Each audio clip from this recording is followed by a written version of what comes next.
Hello, hello, hello. How y'all doing? What's up, Lameds and Whiny? Val's mic is muted. No.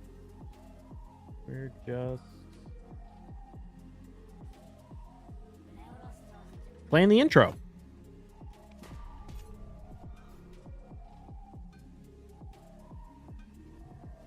All right, let's see. I don't want to beat these different. Go.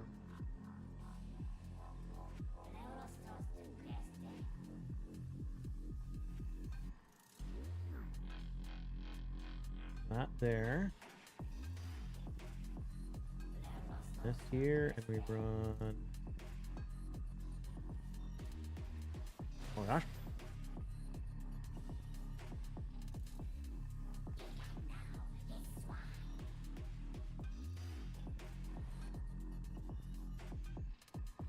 Grumpin, thank you for the call. Good luck on the taps today. What's up, King Martin? Retired the best. Thank you, man. I need good luck. Yeah, terrible luck the other day.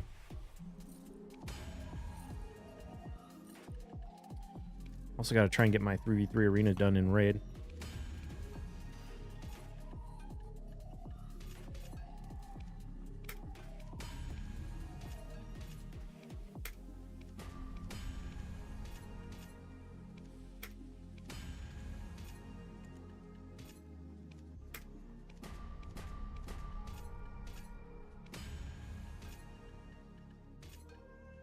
I don't want to play this.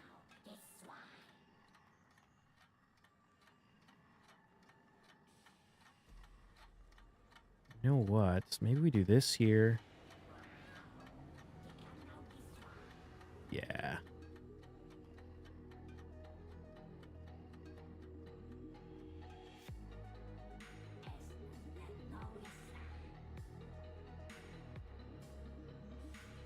Oh, wait a minute, though. Ah, shoot. Sorry,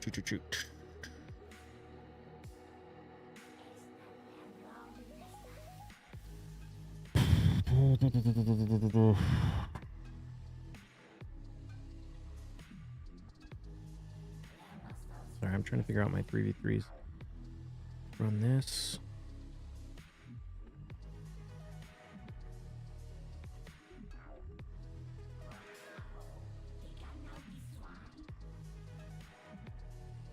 Still on the quest grind, just about to hit 20k. Nice. You know what? Let's just skip this one. We're looking for fast fights. That one. That one.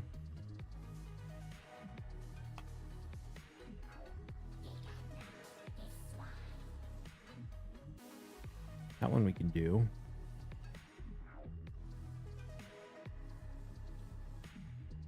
Okay.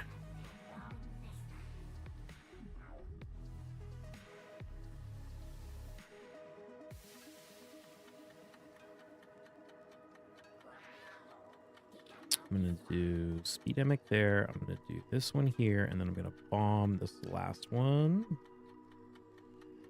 with Quintus. Yeah. There we go.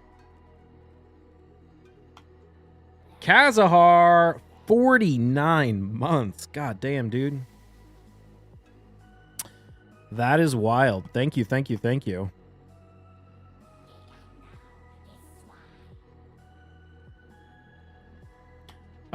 Let's see. I am super out of everything. This is like my only stack I could burn. What's up, Bombay? Tried playing Raid for a bit the other day and got fed up with the pay-to-win ads throwing in your face constantly. Yeah. Saw your video. He lost like 400 bill. Yeah, it was a bad. It was a bad one indeed.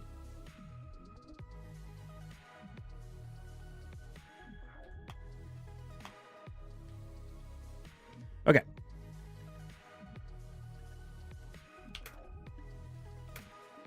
We'll do a Leighton. We're betting on a Tet Leighton, chat. If it goes Tet, we're going to click it to pen. You've got 1 minute. Get your bets in.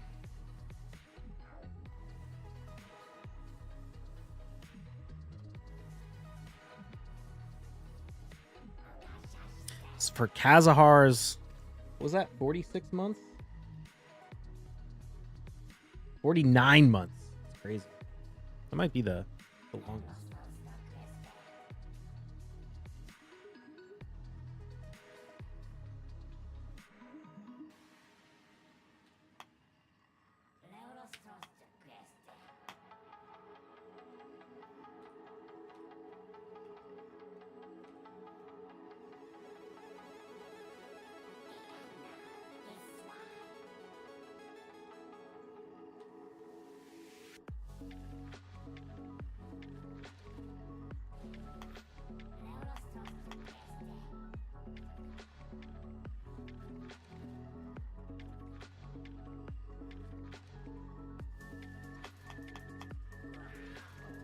Damn.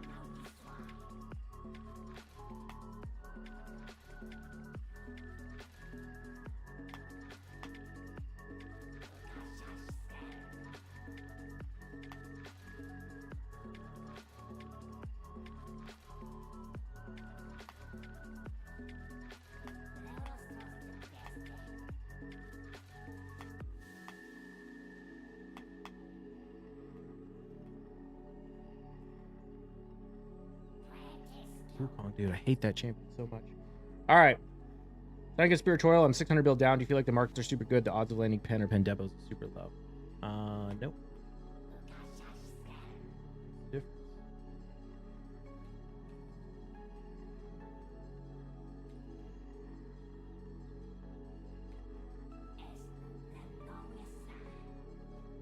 %33% in favor of success, 67% in favor of fail. Here we go.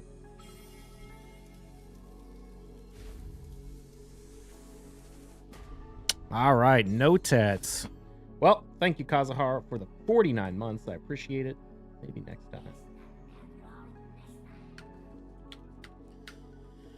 Oh, let's go back to making these guys to try.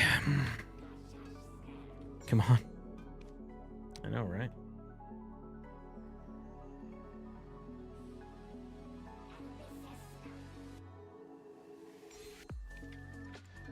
You know what? I'm just going to go do library next. I only have 35 minutes. Let's cue this up.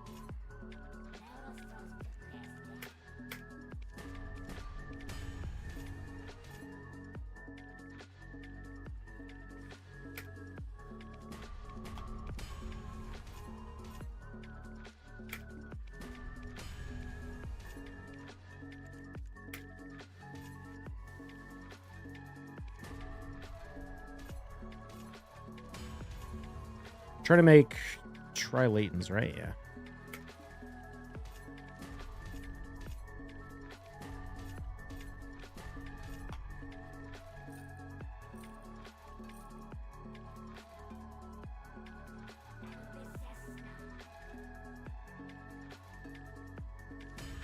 Nice.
All right, no tries for me. Try Reblast, though. I need 110 stacks, man. I need 110 stacks so bad.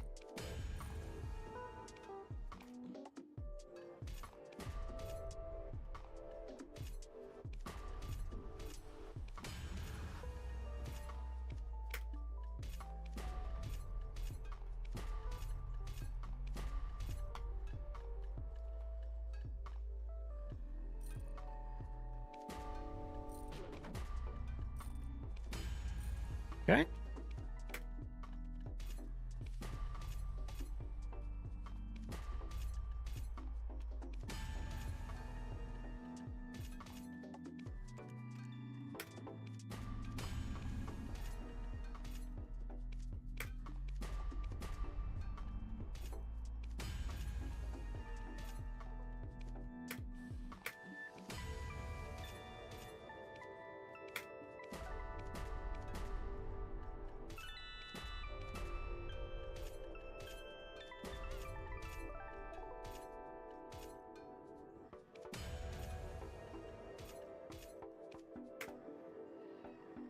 Damn, dude. Queued up for like 3 straight minutes and get a fight. Great. You like the new overlay? Thank you. It's clean as fuck. Thanks. Yeah, I don't like how small it is for people with like small monitors, but at the same time, I feel like it's still better. Okay, we got Old Man Rick. Orima Wukong Helicath Sifi UDK Necrets. Open Warlord. Wonder if he'll be in chat. Pretty sure he watches. Gotta not reveal my strategies. Let's go for the... Oh, okay. I was gonna go for the 48, but we didn't get it.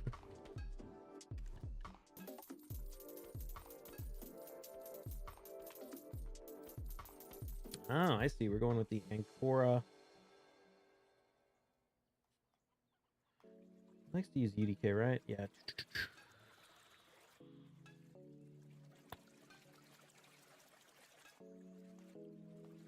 I'm gonna go here.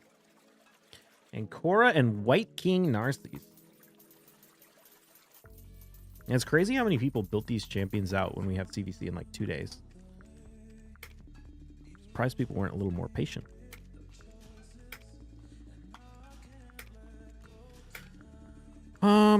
Let's see. How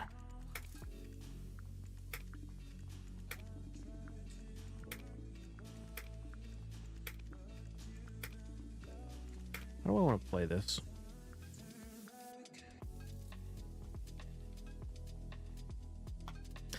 I don't want to run Ragash. Raid window's so tiny? Yeah.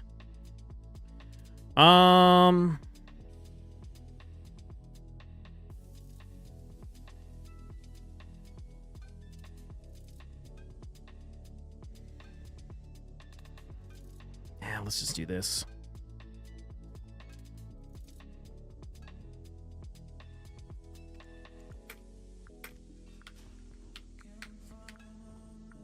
GCG, it's very late here. Have a good one, people. Good luck for your recovery. Thanks, Kazahar. We'll see you later. Okay, I figured he would go UDK. I think we have to ban the UDK.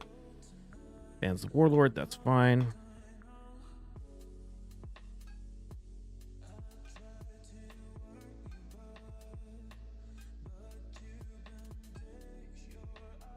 What's up, JKL dog? How do I want to play this one?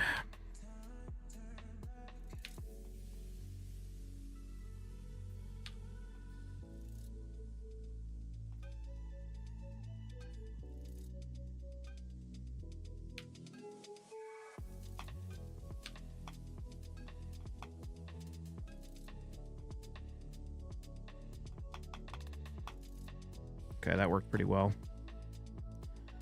I'm going to turn meter boost here so that the Rhonda will immediately take her turn. It's going to revive.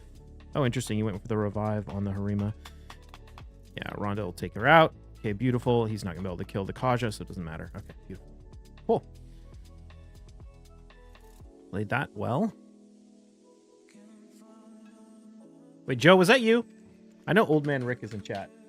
I just did a secret room for rare HP based only. These secret rooms are just so bad. I'm a vassal now. Yeah, I finished all of my... well, actually, no. I guess I have one more left. But yeah, certain secret rooms, I'm just like, not worth it anymore.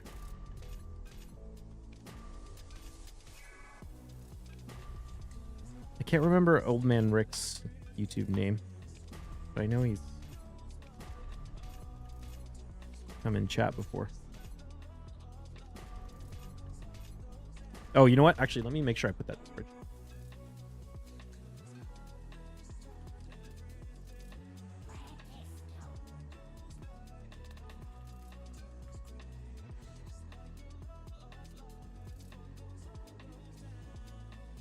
When the last bracket 2163 for Ramontu, it's just time gated with the faction war stage.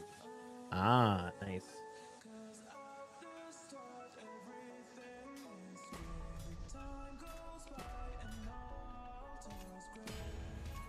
Oh, there's a Tet.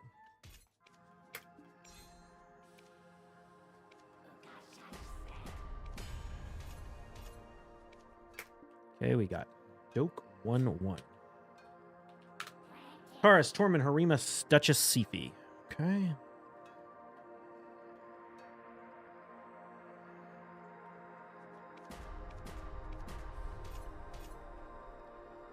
Mixing it up. I see.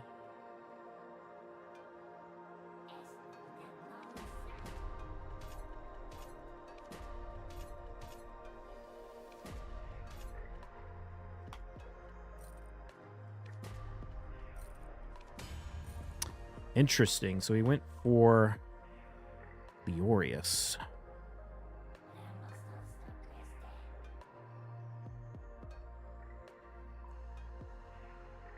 think I want to ban the Duchess.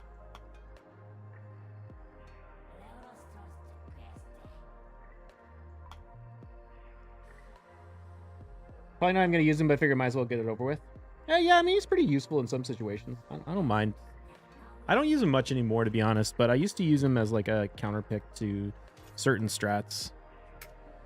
Okay, I think our play is...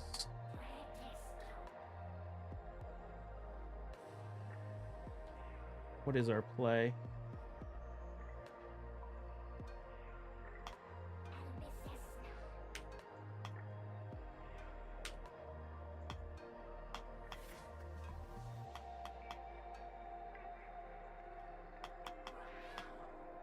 Try not to die to Taurus.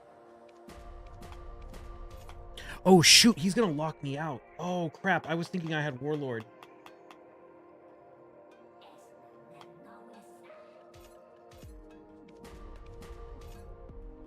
Yeah, Taurus just doesn't do that much damage when you don't have, when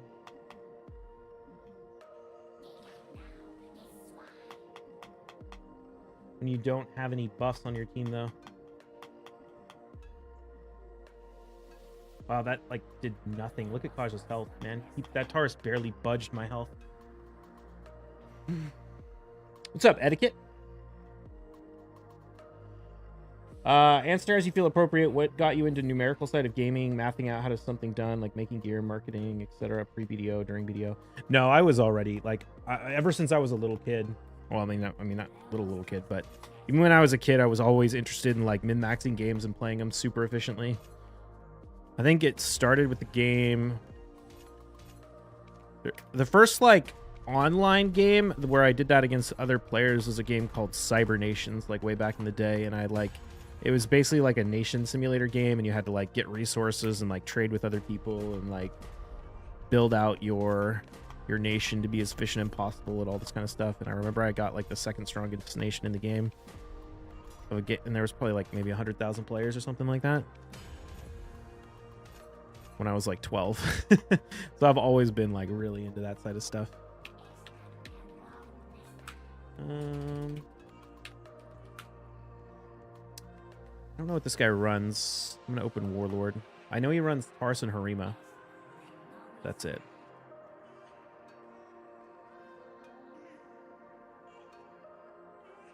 Something going on with enchantment because I barely can hit duo now. Like, a fucking try are getting hard to hit too. It's just RNG. Good man, I figured it'd be a good question for you. Yeah, it is an interesting question.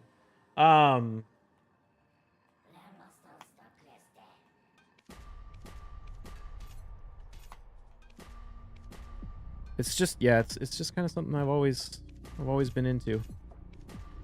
Like, I've always, pretty much in, like, every MMO, I've mostly played MMOs, like, growing up, like, RuneScape, and, like, was the first one, World of Warcraft a bit, and then, like, a game called Night Online, a bunch of other stuff. And most of the ones I played, I was always like one of, if not the like richest players on the server. How do we just do this, right? I think I'm guessing we beat this guy in the speed race. So if I just run ban the Duchess. Oh, you know what? Maybe Rhonda wasn't the best choice. Actually, she probably was. We see raid bigger, please. Unfortunately not.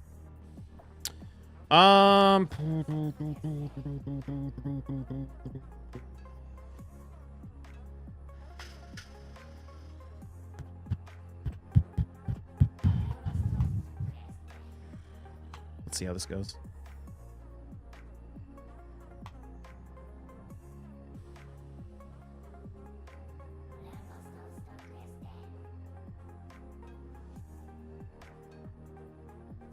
Oh, it's a Stone Skin Harima. Okay. I think we got to take out the Taurus. Oh, we got polymorphed. GG.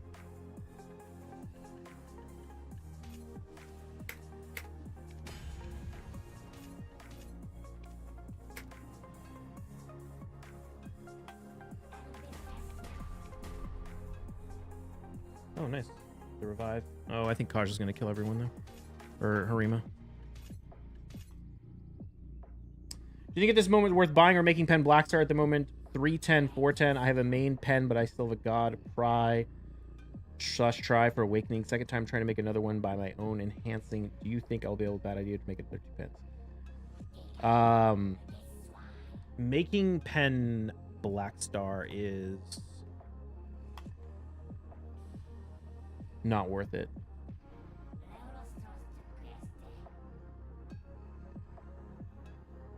It's way cheaper to buy. If you use costume crons, it's like about the same price as waking it as buying it, but it's a huge waste of crons and resources. Was the expansion did you play in WoW? What was the main income? I played pretty much every expansion. I'd say I probably played the most in Wrath of the Lich King. I bought vanilla sort of towards the end, right before Burning Crusade came out, and it's always marketplace stuff. In games with a free market, just playing the market is way better than anything else you could ever possibly do because it scales so much better. That's kind of why I actually like BDO, especially BDO prior to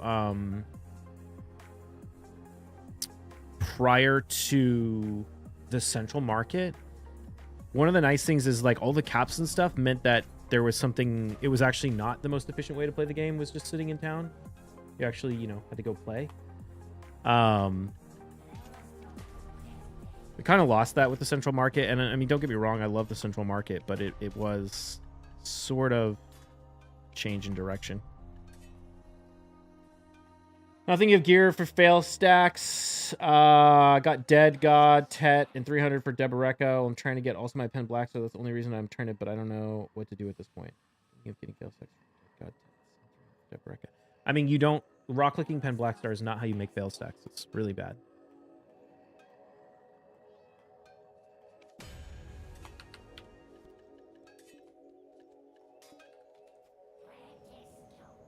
That Nebraska, just watch the video. Yeah. Who do I want to ban on this guy's team? I think I should just ban the Wukong, honestly. Okay. Now, of course, he bans that. That's fine.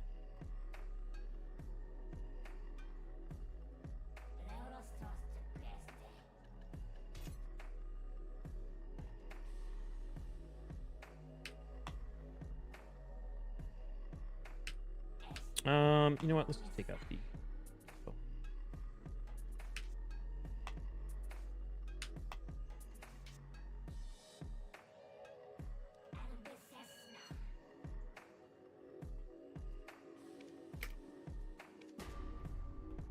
Okay, we got one more live arena battle to do. Dude, I was feeling so good about my session earlier. I felt like it was like really interesting, really good fights, and then I look at my win-loss, and I won like 3 and lost 7. I was like, God damn, was it really that bad? Going for the Archer. I haven't seen any YouTube on it, so I'm guessing you're not. No, I'm not. I just don't care about, like, she wouldn't really do anything for my account. Like, maybe I could use her on one of my Hydra teams, but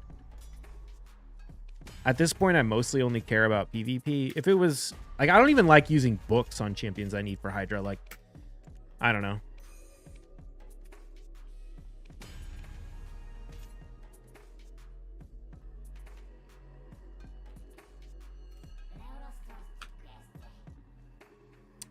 This guy likes to steal Arbiter, so I'm gonna get Arbiter first. Although he does have a lot of stuff to counter Arbiter.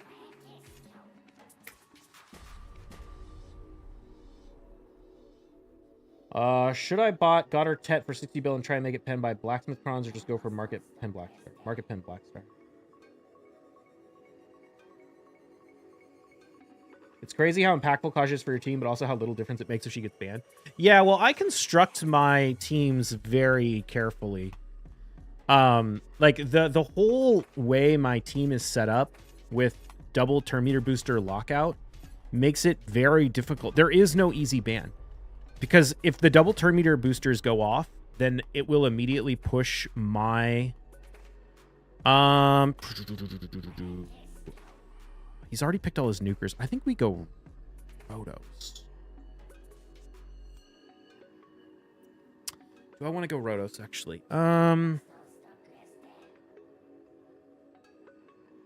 We could also go Stultus. I'm gonna go Rotos. Oh, you know what? Oh, I should have probably gone Rhonda. My Georgette's not fast enough. Although, I don't think he's running speed. What was I saying? Yeah, like, everything on my account is very carefully speed-tuned. In a very intentional way. Okay, I think I can just ban the neck. Actually, do I want to ban the Necrit? Or the Eric's? I'm going to ban the Eric's, actually. Okay, ban the Georgette. That's fine. Is it clickbait stream title? This? I did go for the fusion. Yes, I got her, and I went for the 110 voids for Narcisse as well.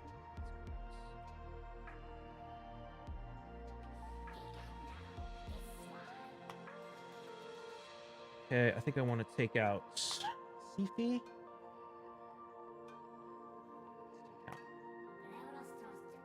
Weak hit on the Kage. It's annoying.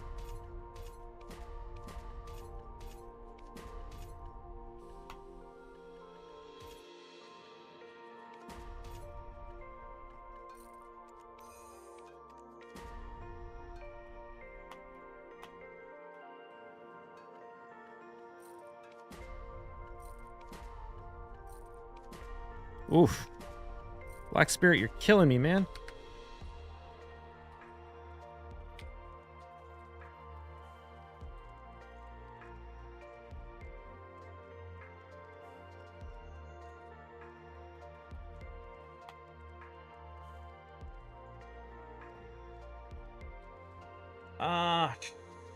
Should I res the Kaja right? Res the Arbiter? I think I should.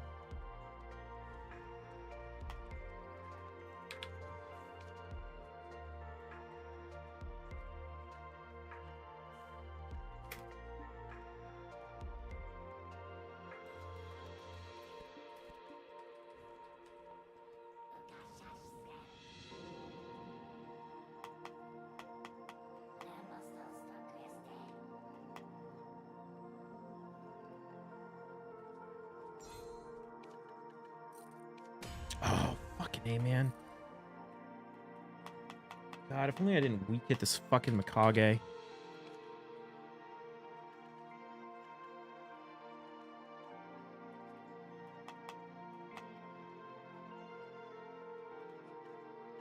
I'm probably gonna lose this fight.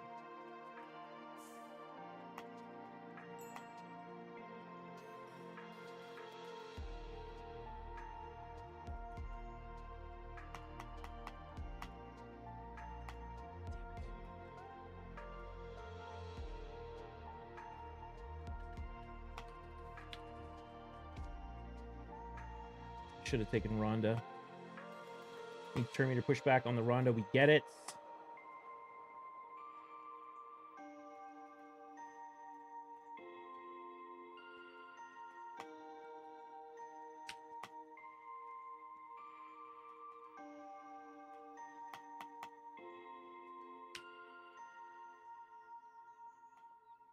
Does she have the ally attack? I can't remember.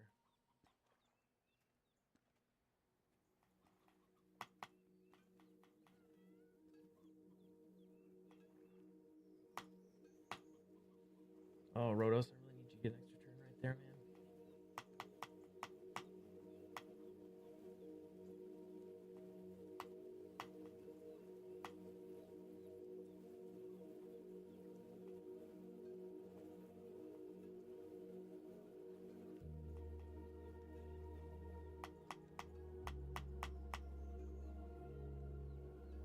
Okay, we might be okay. I think I can take out...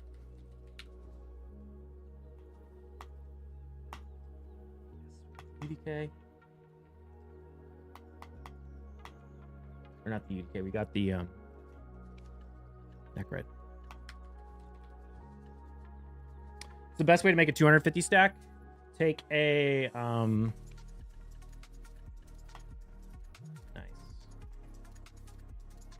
Go walk out again. We got turn meter pushback 5.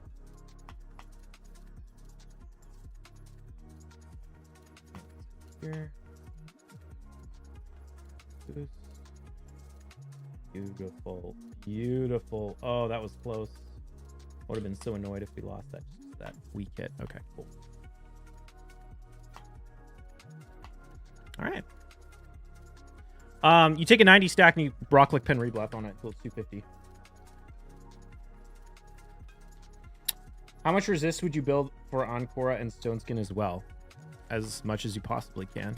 I want to build my Ancora like probably around 200 speed and as much resistance as I can get while still having 2-turn Stoneskin. You also probably want a little bit of reaction to deal with potential Georgia plays. Or like Mezamel or other champions who can hit through Stoneskin. Usually the way I build a champion like that is if I want like 200 speed, I decide how much speed I want. I go in the Hell Hades optimizer, I set the minimum speed, and I crank the resistance priority. I go into balance mode, I set the resistance priority to maximum, set all the glyphs and ascensions and everything, run it, see the maximum possible resist I can get, and then drop that by maybe like 10, 15, 20. Set that as the minimum resistance, and then rerun it with under survivability mode to get as much effective HP as possible. That's how I build it.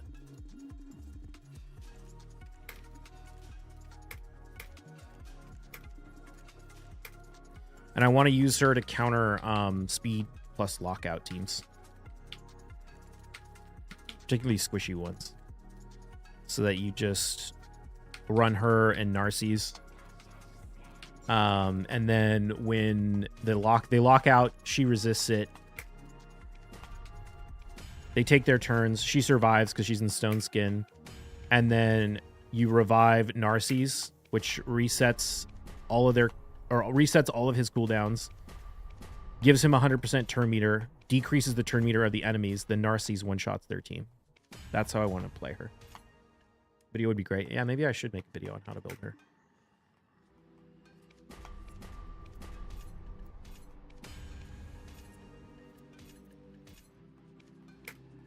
The problem is that she is really good at countering me.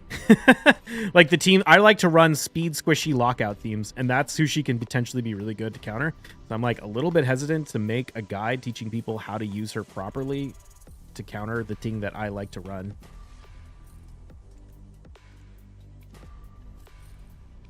What's your Pen Fallen God stack these days?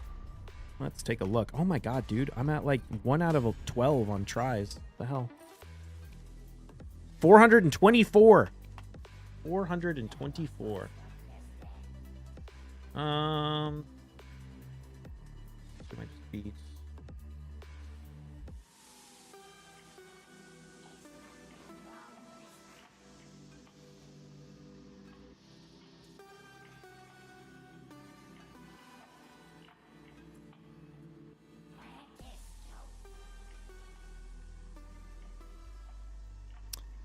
Let's see. How do we want to run this?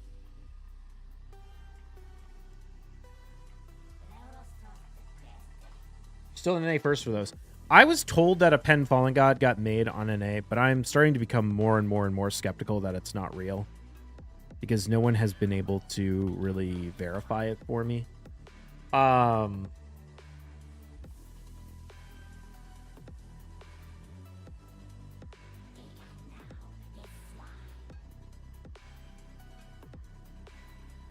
What was I saying? Yeah, so, yes, I don't know. Basically. I want to run... Let's run this squad against that. Let's run bombs against that. And I'm going to run... Should I run tankiness?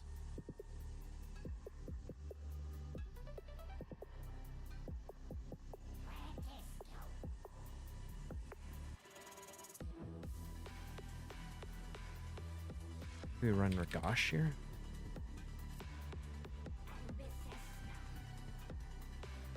It'd be super cool to get. Oh yeah, I would love it, but it's not an easy one, you know.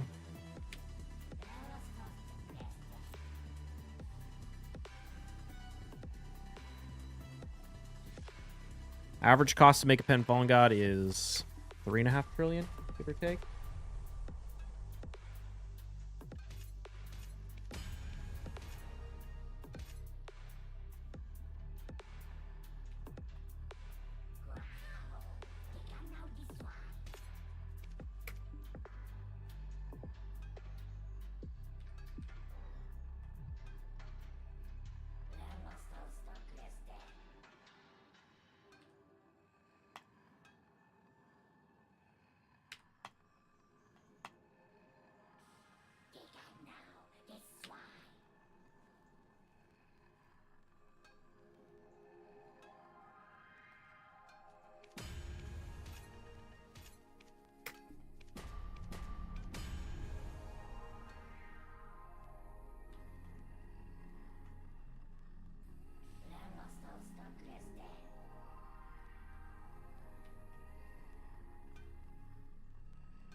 Nice.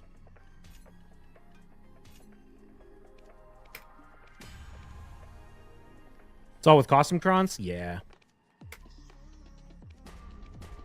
If you don't use costume crons, it's like more expensive.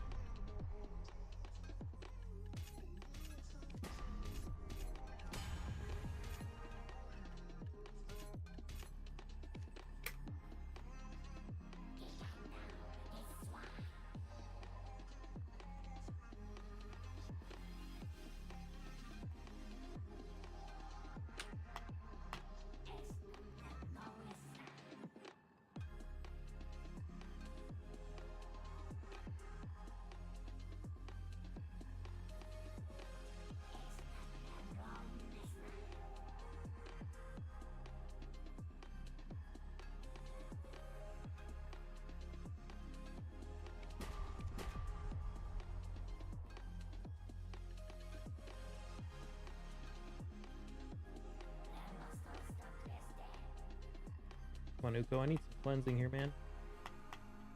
Or not cleansing, I need some buster.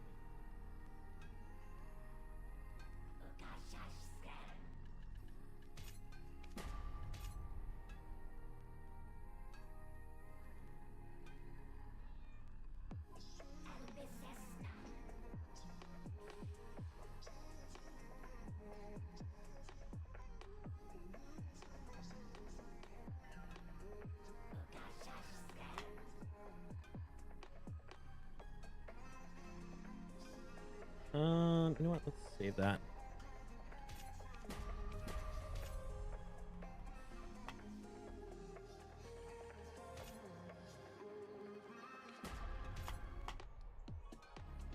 Sorry, what am I? Could I ask you something about my roster priority for PvP? Yeah, sure. How do you make out on the second Jatina price increase? How did you make out? I mean, I sold a ton of Blackstones for max price. That was nice. I didn't really do anything else particularly interesting.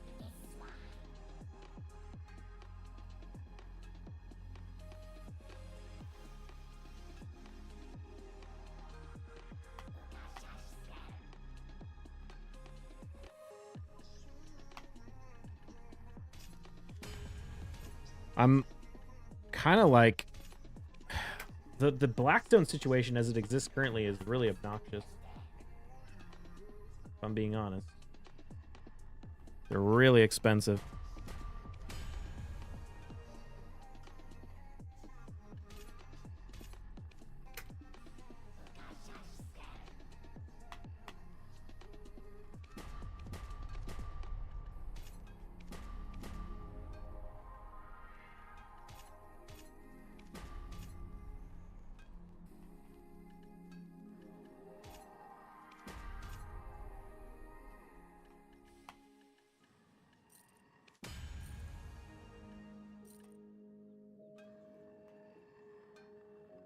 Duchess is so tanky. Regosh, damage.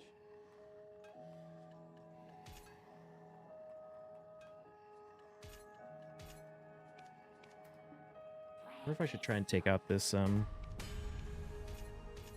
Mithrala as well.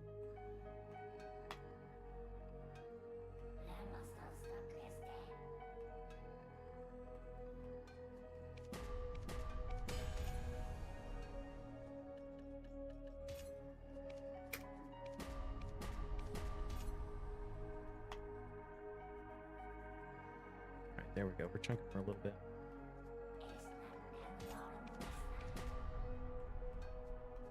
Oops. What's the name of the mobile game he's playing? English not my first language. Raid Shadow Legends.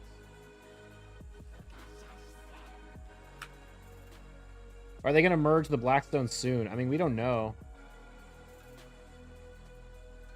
How's your Uko built? He's in Provoke set.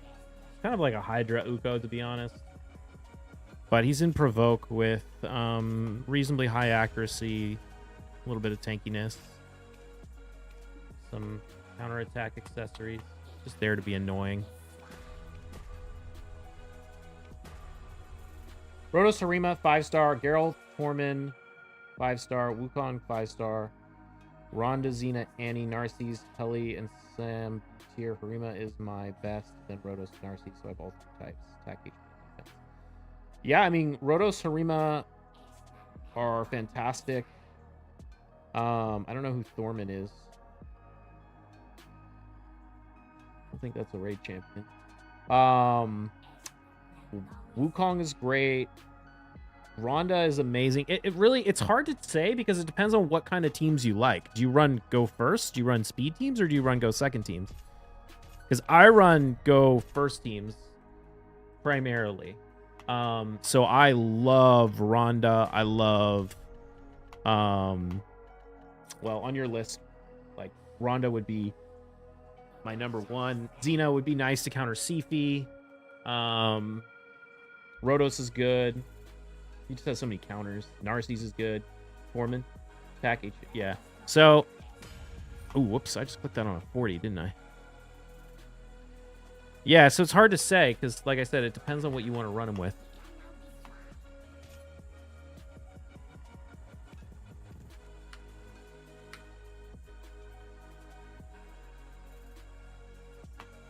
There we go. Finally.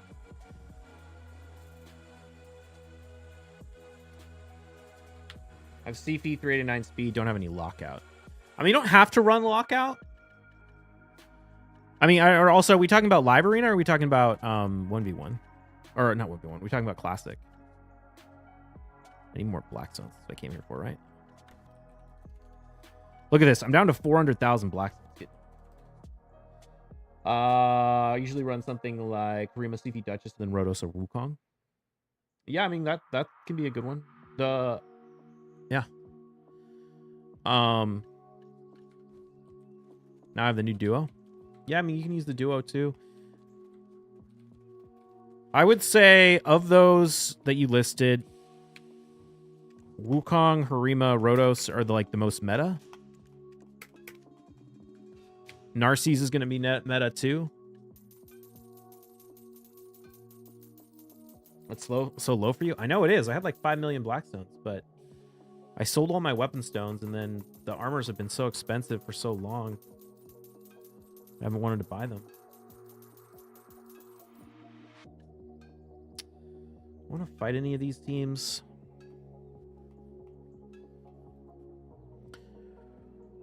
really.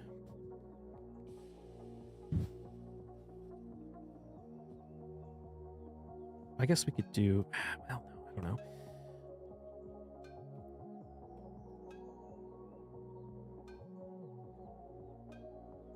Feels like I'm often too slow. Well, yeah, you're not going to go first with Duchess and Siphi. You're not trying to go first.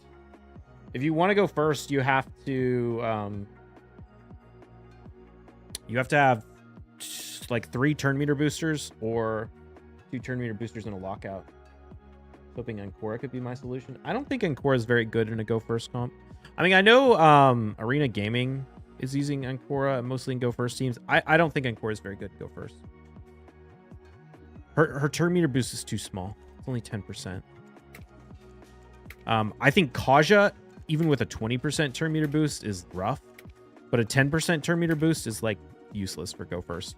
The only reason it works on Siphi is because she also gives increased speed, so it's more like a 20% than a 10%.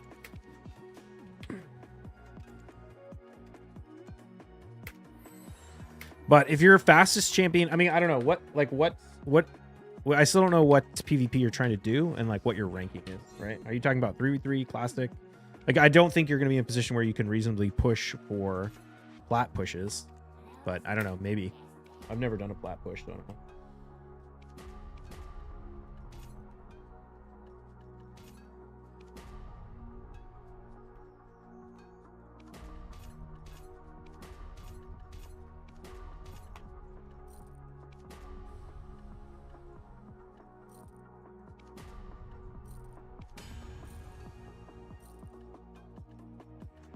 Hoping for Quintus. You're talking about live arena?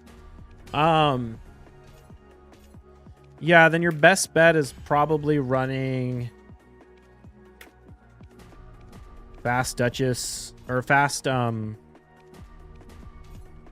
Siphi, 2-turn Stoneskin Duchess, possibly Ancora, Harima, and then pick another nuker based on what they pick. You got to be careful because you don't want them to take you don't want them to pick UDK if you go with Rotos, so you really can't pick Rotos early unless you pick UDK first.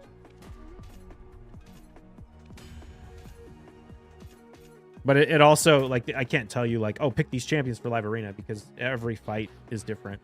But go second comps are way more flexible than go first comps in terms of like picking the same shit every time. Any interest in getting back into crates now that you can Magnus with crates? Can you Magnus with crates? No, not really. I mean, the amount of money you can possibly make from trading is so tiny. Even with Magnus, even if I could move the crates with no effort, I wouldn't bother. That's nice that they let you Magnus with crates, though. Okay, let's see. What fights can we win here?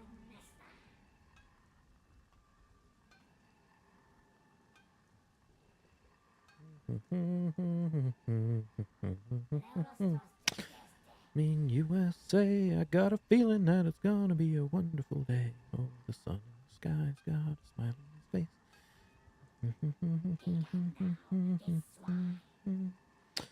Okay, let's go. Let's go here. Let's go. Thought for Valencia to land on the morning light for max distance, 0 transport. That's nice. About time.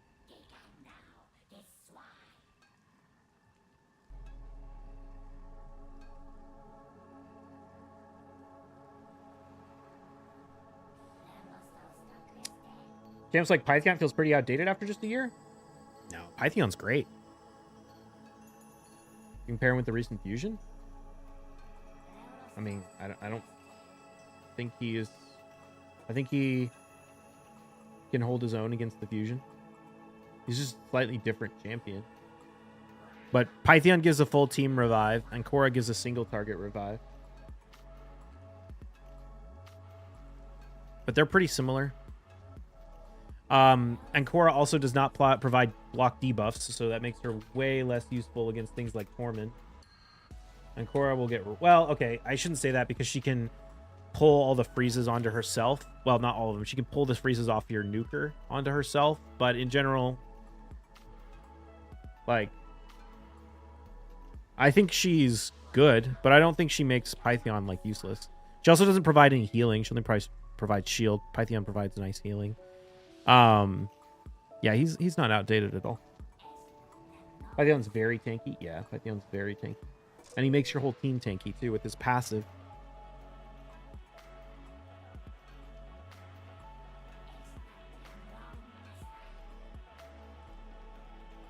Pythion's a much better cleanser, basically, than Ancora, because he provides the block debuffs for 2 turns afterwards, and Ancora doesn't. So I think Ancora is better. I don't know, they're just different. Ancora's better for dealing with like speed teams where you want to like revive your nuker and then kill them. Like the strategy I've been talking about. And she's better when like paired with Narcies and stuff to deal with things. But Pythion is better if you need healing and like tanky stuff. Affinity also matters. Like I'd way rather have Pythion against a like go second sort of tanky Rotos team than Ancora. Right? Because he's Force Affinity, which gives him some advantages. But if you're going to fight a Harima team, maybe you'd prefer Ancora because she's got the Spirit Affinity. So, okay, we're running that against that. I'm going to run this against that. What do I want to run down here?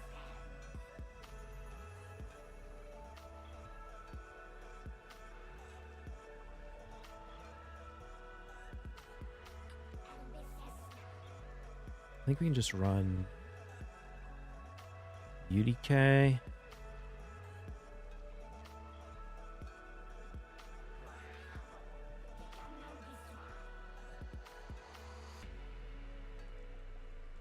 Should I run UDK Ragash? No, let's run Rhonda. Oops. Actually, you know what? Let's run Rhonda entirely. Who can I use to take out this Pythion?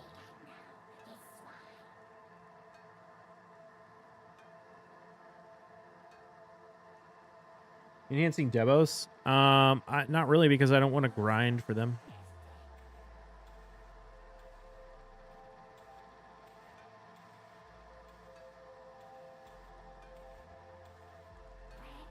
Should I run Wukong just for the buff strip on this team? Let's do that.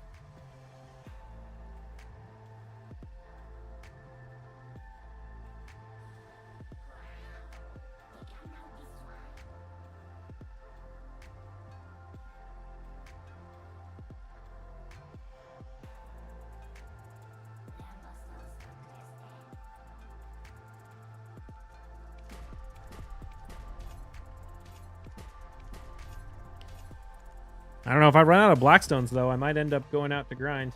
We'll see what happens.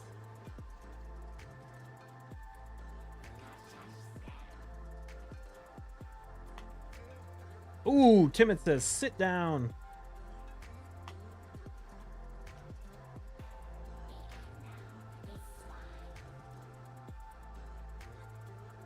Oh, hey, they fixed Lydia.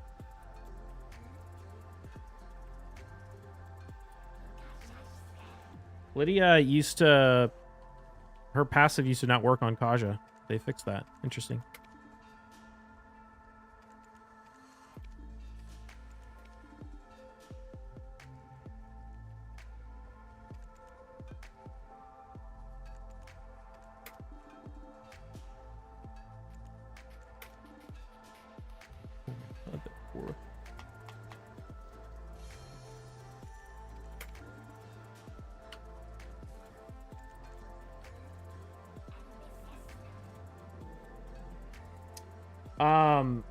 I mean, can you be online when it goes off? 40k is a very solid lead, for sure. I doubt, I mean, like, is it impossible for someone to snipe you? No. But, I mean, keep an eye on what your time frame looks like in terms of, are they closing in towards the end?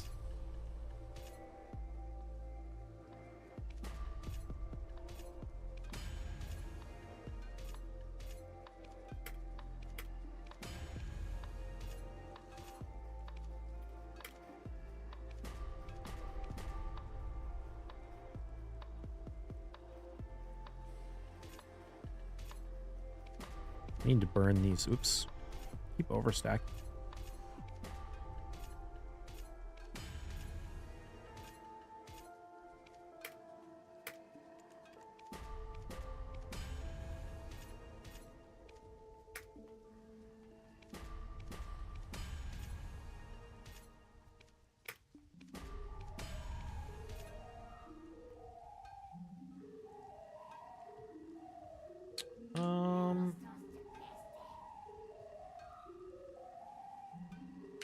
What? Let's just do this. Yeah, that was way better.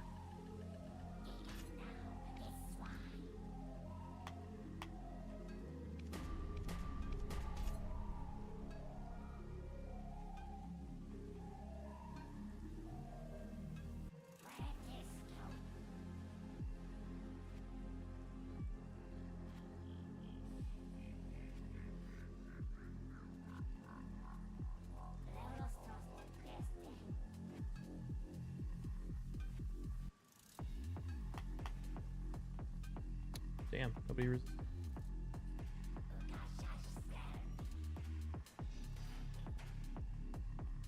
Or everybody resisted. It's unfortunate.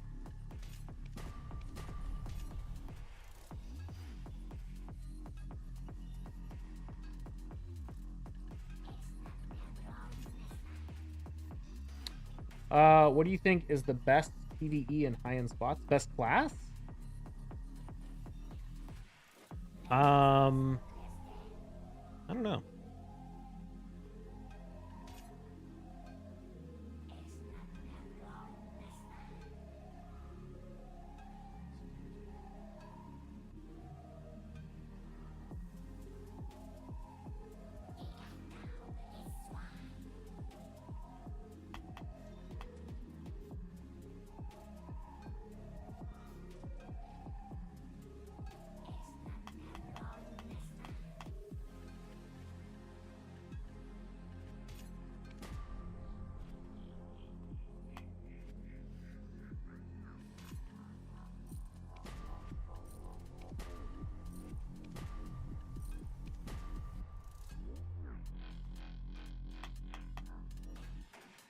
There we go.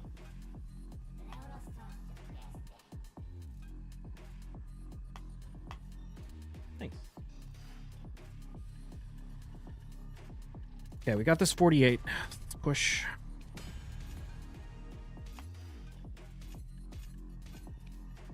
Barely burned any tries off that.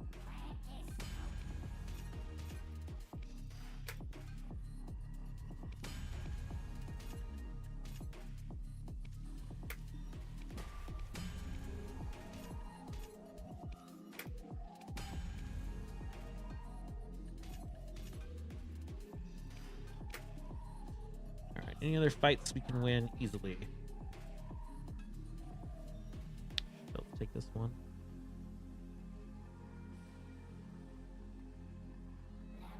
That one's that.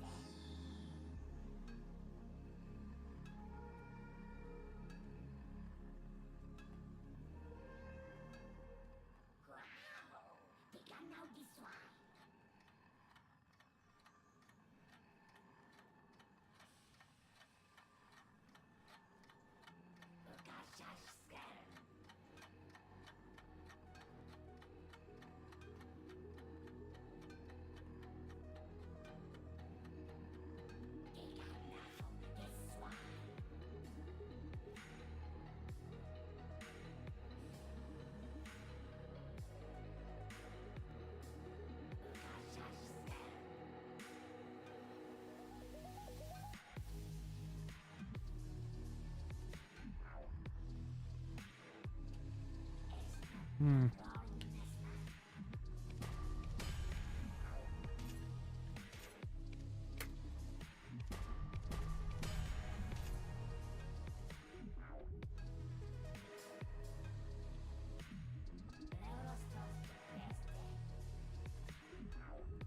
gonna just bomb that and run.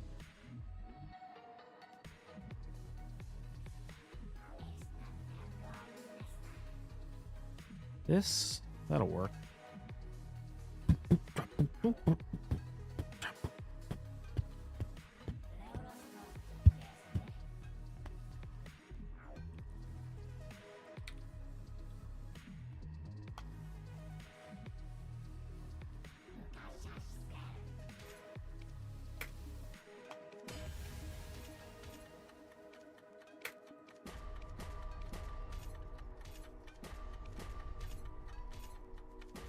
Okay, can we get a 48? Come on. Nope. Don't need tries right now.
Would you hypothetically? Huh?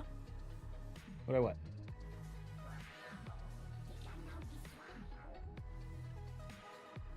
Change your whole account when you pull Seafy? Oh, I don't even care about Seafy.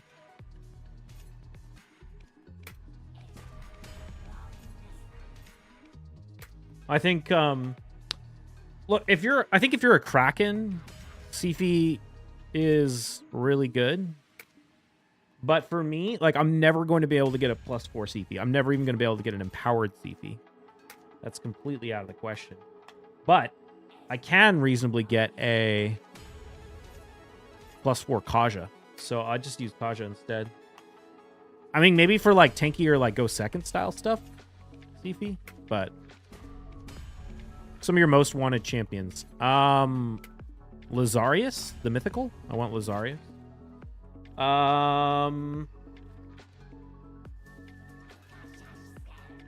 Honestly,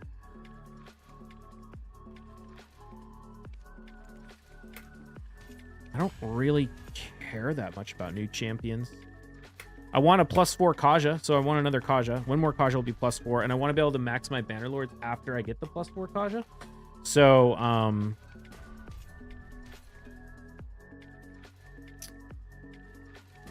I want Kaja's my #1 most wanted champion. A 5th Kaja, I guess it would be.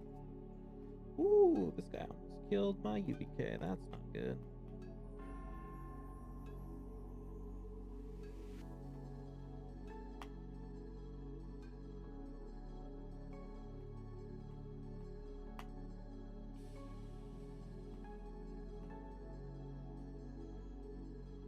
I want a Yumiko. I want another Yumiko. Not another. I want my first Yumiko. Because I want to have a second lockout so that when people steal Warlord, I can have a backup option.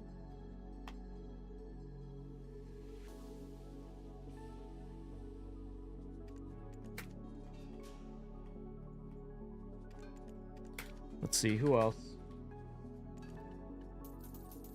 Crixia, for the same reason I want a Crixia.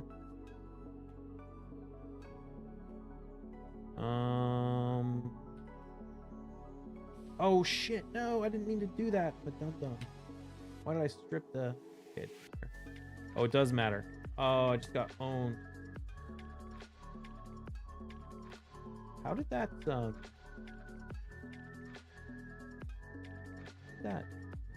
survive that?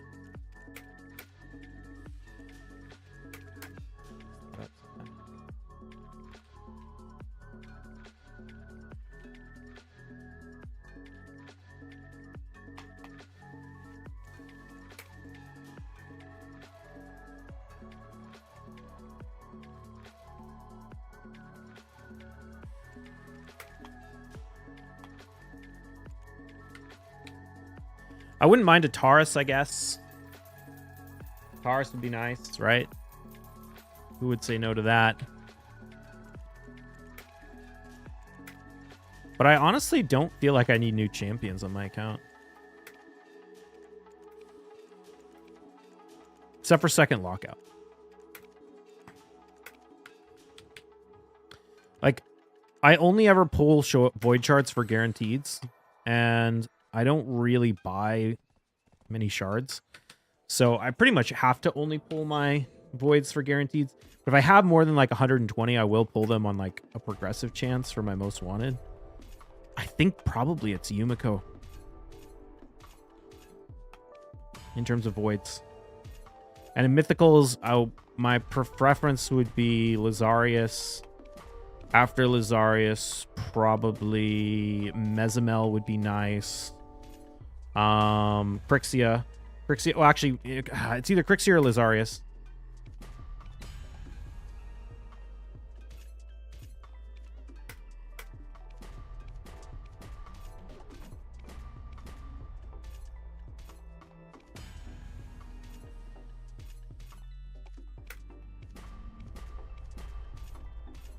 I want a Duchess for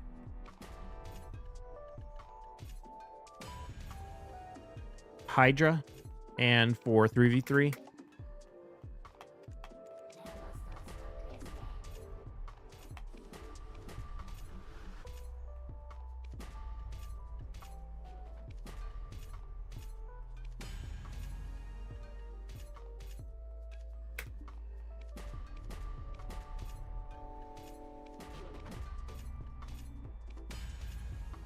Oh, man. All right. My spirit's not being cool right now.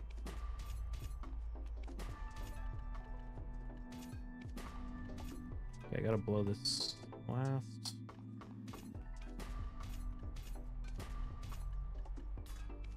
Three v3 token, and then I need to go do faction wars.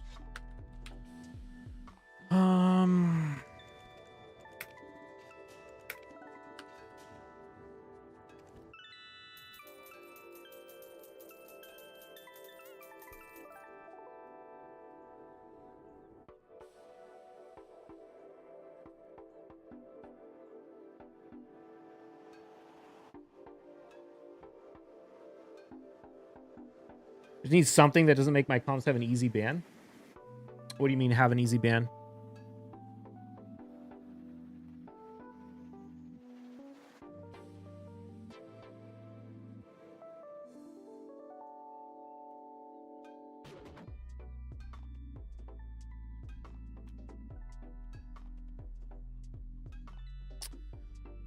Let's see. Who do I want to run down here on the bottom?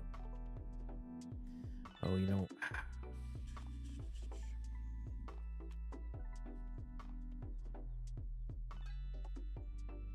Just run this. No, it's going to take forever.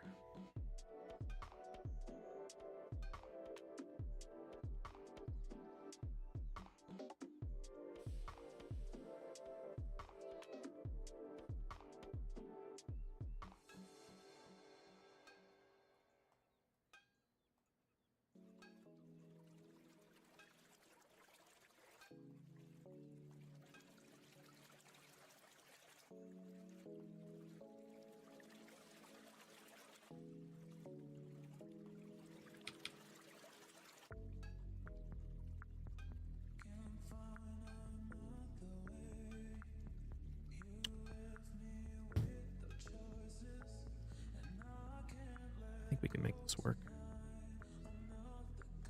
I have Sifi, but nothing else that's a serious threat, so she gets banned 90% of the time.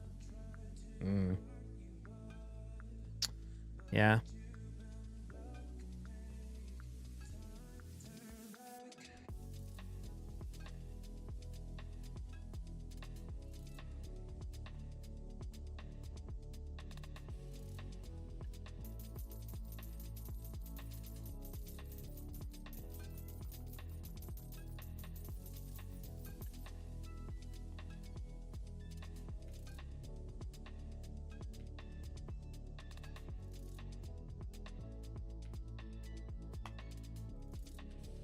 Ooh, nice.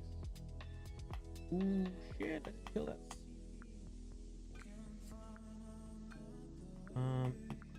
So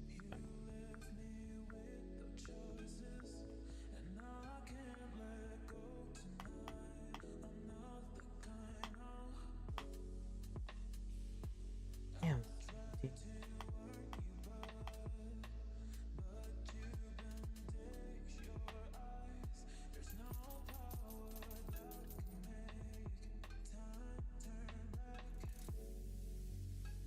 Oh, it doesn't do any damage though. That's nice.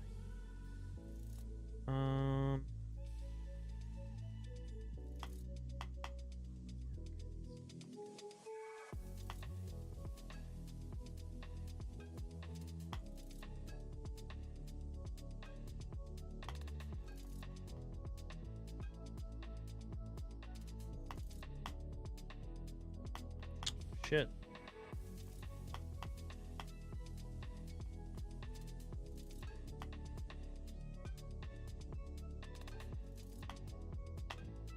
Yeah.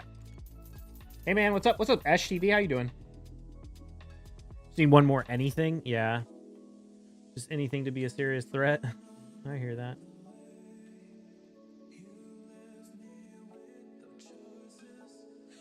It's funny for me because I honestly feel like oftentimes that just survived. Often I gotta stop using this bomb team, man. It just never like fails like 50% of the time.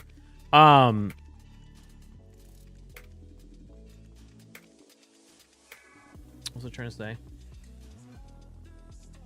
I feel like gear pieces make a bigger difference for me. Gear pieces and souls make a way bigger difference for me than actual champions. Like when I think about what I need on my account, it's all like, okay, I need a triple roll speed, ascent, accuracy banner for orcs. Like that would make a bigger difference on my account than anything I can pull from a shard. I'm fine making Ive Adventure Book. Ah, fun.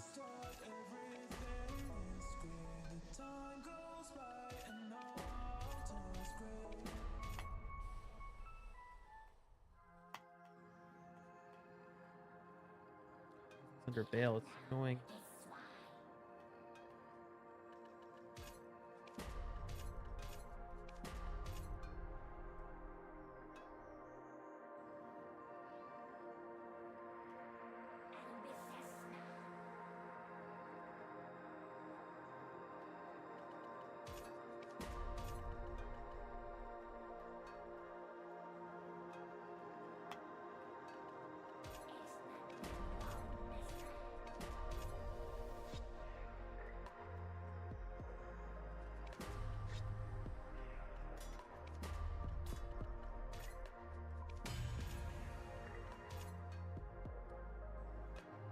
Well, I really think I want to see your Nishak or Annabelle for fucking Bommel. I'm so over manly running that shit for hours until the stars align. Oof.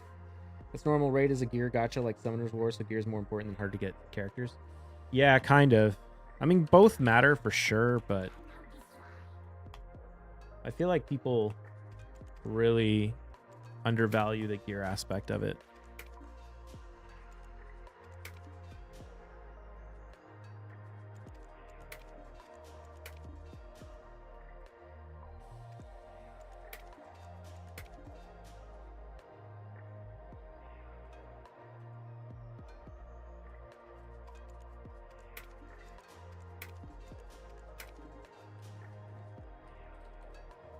God, this Ursuga is just sitting under Veil the whole time. It's so annoying. Can I kill this? Close. I keep thinking it's a Necrit, and it's not Necrit. I gotta remember, it's freaking Ursuga putting up the increased defense. It's not gonna get a fat shield if you hit it. Okay, there we go. Got that. Get out. Predict how long video is going to live out. I mean, it's an MMO. There's really no reason it can't live for a really, really long time. Shoot, I need to get up Necrit on this.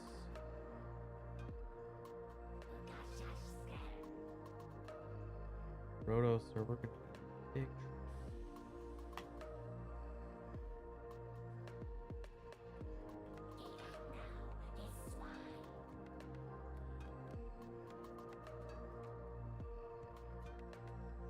Oh my god, this Warlord's so fast.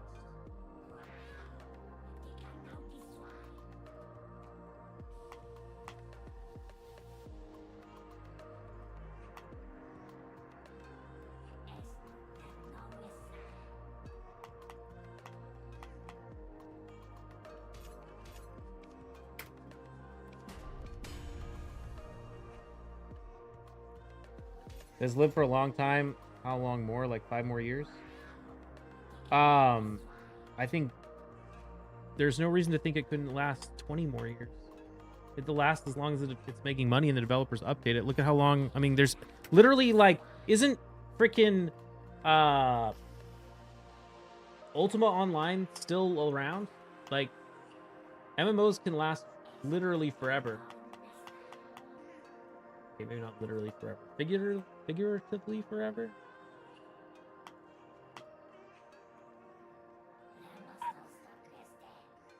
Oh, nice. This Anith, we can't even kill me with this A3.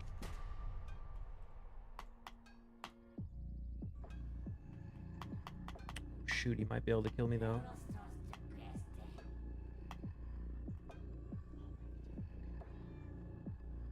Killed him.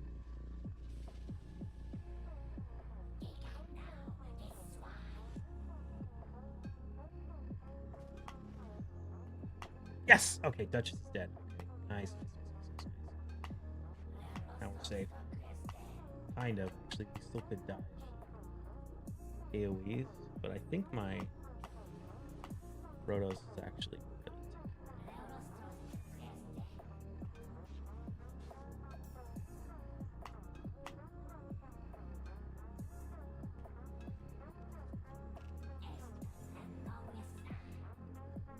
RuneScape has been around forever. Yeah.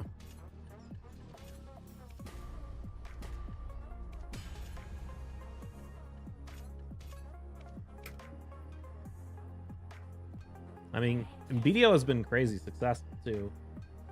You know, it's made a lot of money and it continues to make a lot of money, so it's not going anywhere.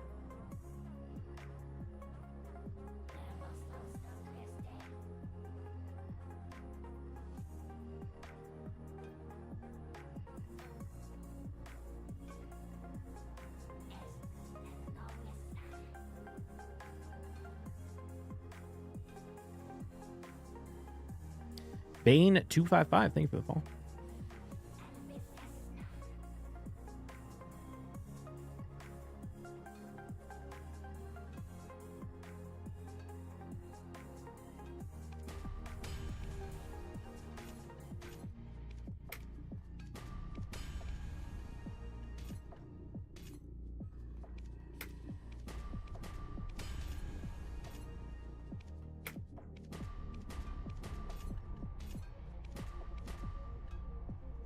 I need to do Pit of Undying at some point.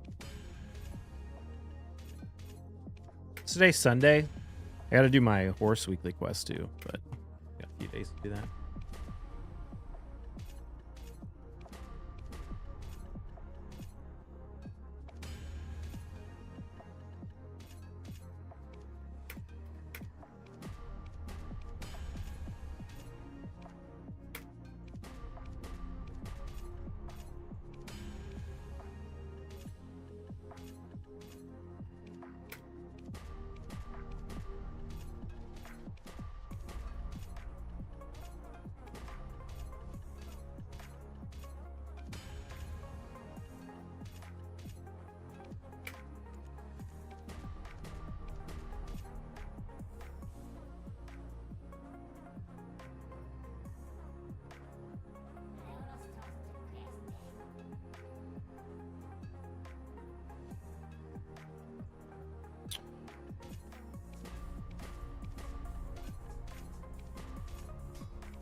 No luck. Need the 48 stack.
Okay, up 68. 73. Ah, it goes in the Black Star. All right. That's fine. What's Disto market doing? They've started recovering at all? They're teasing it. I mean...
Cross out DNB. Thank you for the follow.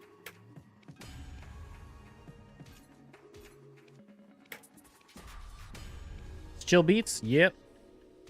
Just chilling, enhancing stuff. Trying to make a bunch of stacks because I burned all mine the other day.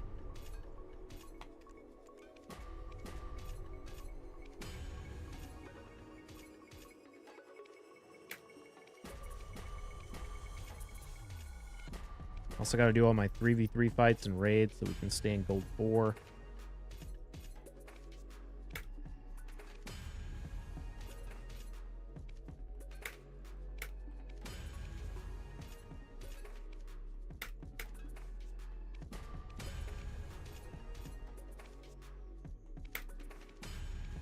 Failure rate is brutal. Is enhancing still worth it? Double your income? Worth it to double your income? What do you mean double your income?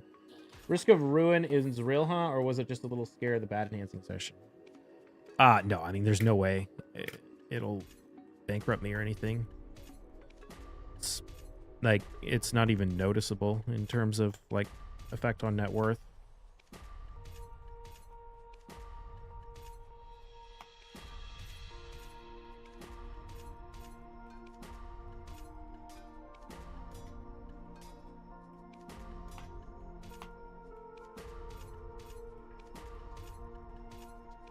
There we go. Got a 110 stack. Very nice. So desperate to pick up more of those.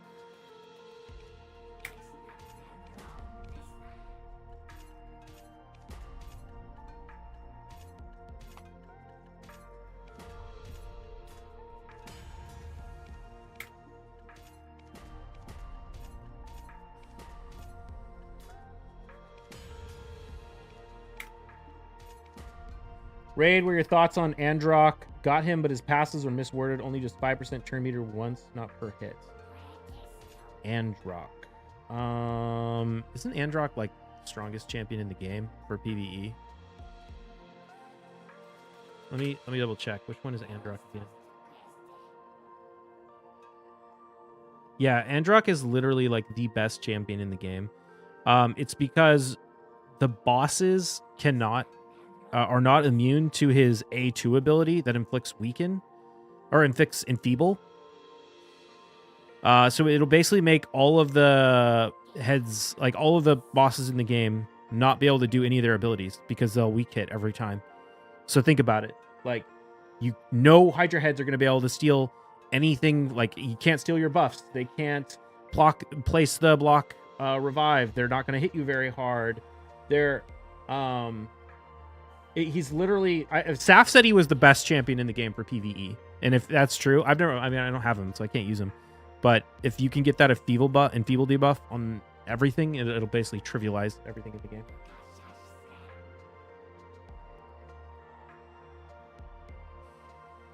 Gym life is brutal. I'm tired. Legs feel like jelly. haven't seen a vid on him landing in people on a boss yet, but it seems like it'd be insane. Yeah. Just reflex, lots of speed, accuracy. Yeah, I mean, it depends on what you're using him for, right? I would assume like Hydra is probably like the main thing that comes to mind. I mean, the thing about bosses is they don't need to crit to deal damage. The weak hits will help, but it's not like they're going to do no damage if they weak hit. But still, very strong.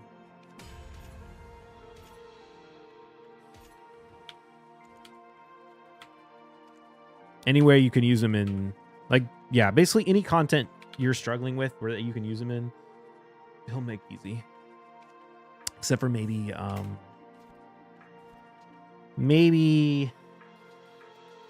Fire Knight. I don't know. I guess he could help with Ice Golem. I'm not sure how much he'll do for Ice Golem.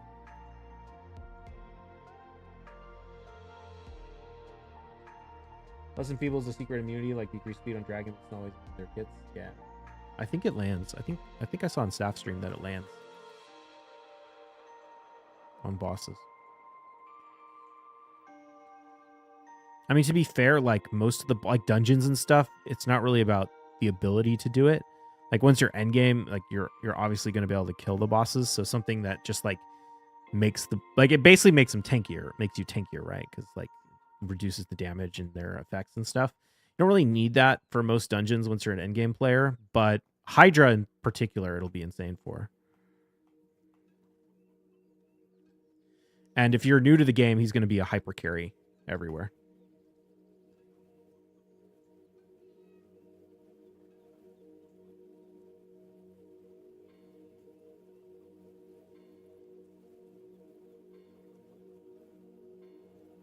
All right. What other teams can we fight? I think we just skip that one.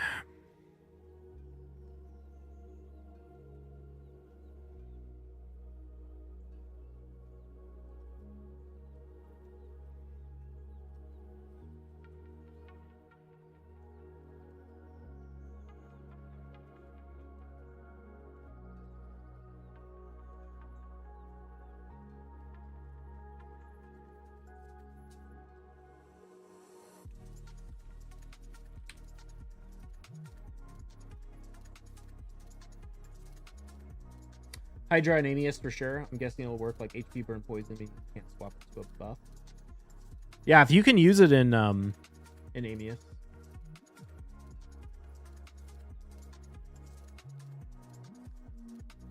It'll probably stop Amius from being able to heal.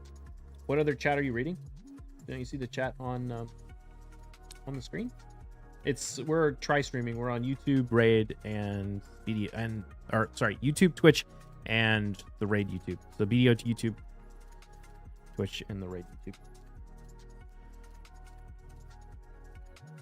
Just reading the Twitch stream.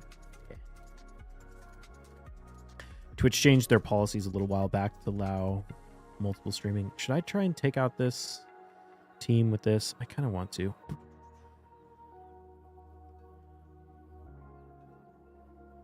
We're not using UDK anywhere though. You know what? Let's just be safe. Let's go.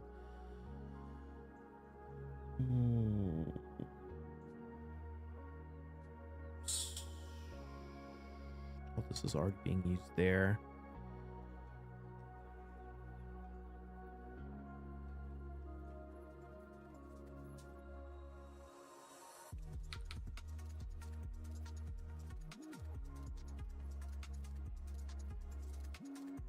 Here we go. That'll work.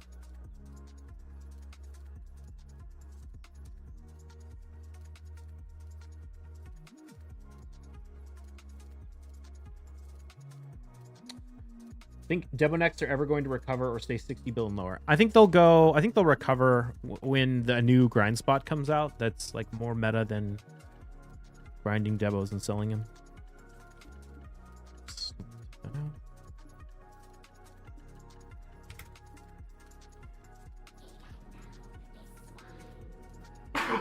Woo.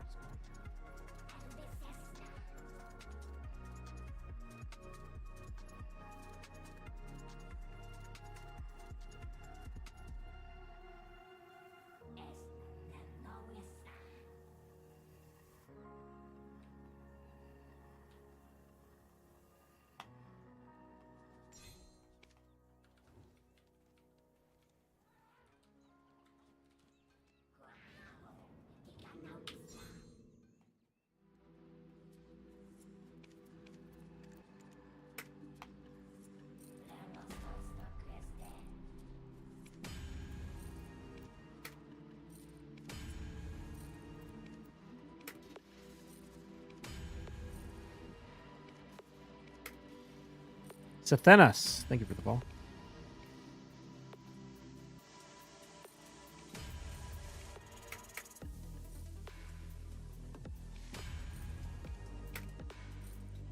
I think the next fusion will be a pretty weak one, decent and strong like Newt. Honestly, I have no idea.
I shouldn't have done that with decreased attack on him.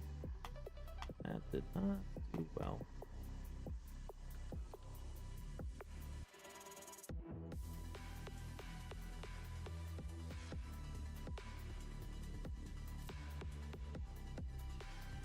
Shield.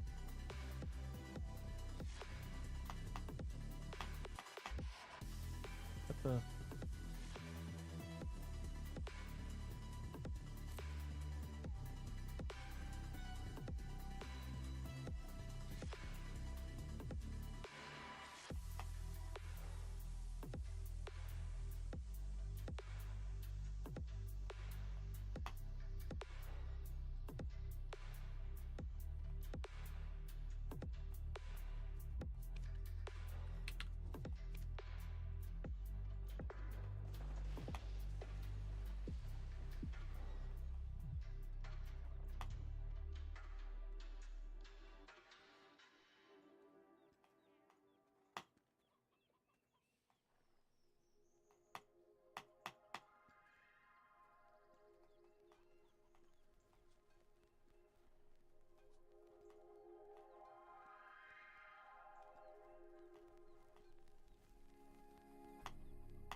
I'm not. Are you kidding me, dude? Oh my god, I'm getting so unlucky with this fight. It's this mighty Uko. Proc the deterrence to get to cleanse off the block active skills that Rhonda put.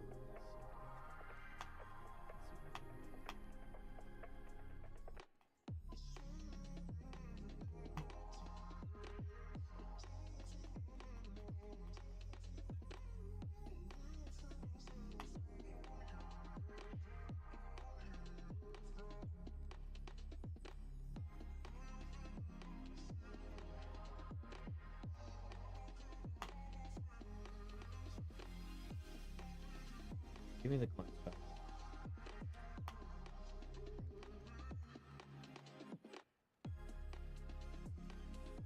Raid should just give us a damn roadmap, and then again, they didn't stick to the Hydra one anyways. You doing the Archer Soul Krakenfest tournament? No, I don't really care about the Archer that much. It's a PvE champion, and I'm not gonna go ham for a PvE champion. If it was like a soul for Fatalis, if it was like a 6-star Fatalis soul, yeah, I'd go hard, but not for the Archer. My group lead is about 92k. I'm out. My group's only at like 50k, but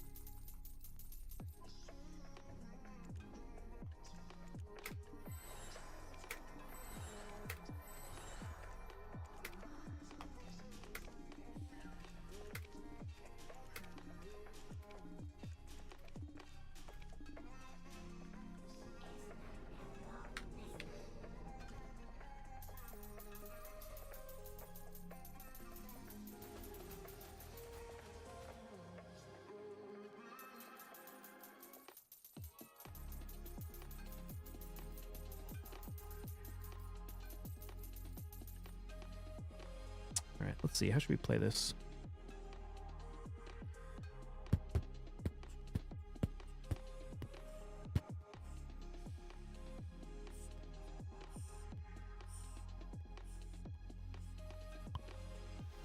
I think we can go here.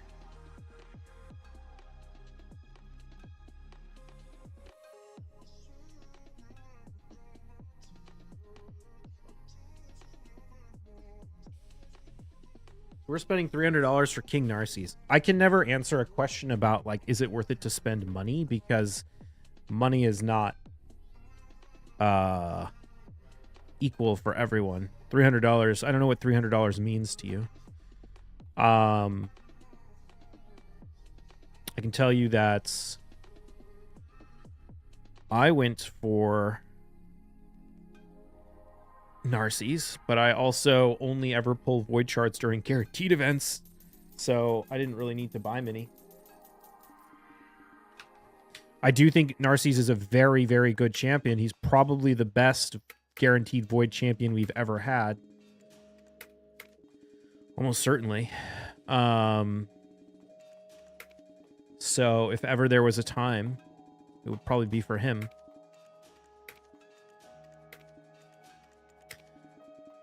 Keep in mind, I mean purely for PvP. He's not really a useful champion for PvE content. So if you don't care about PvP, then he's not worth it.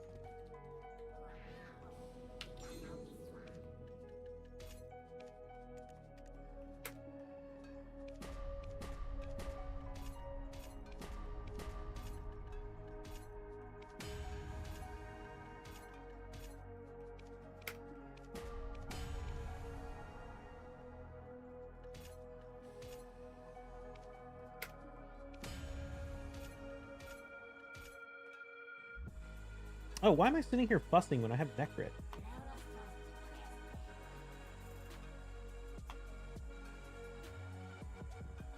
Yeah, I can do this. This should work.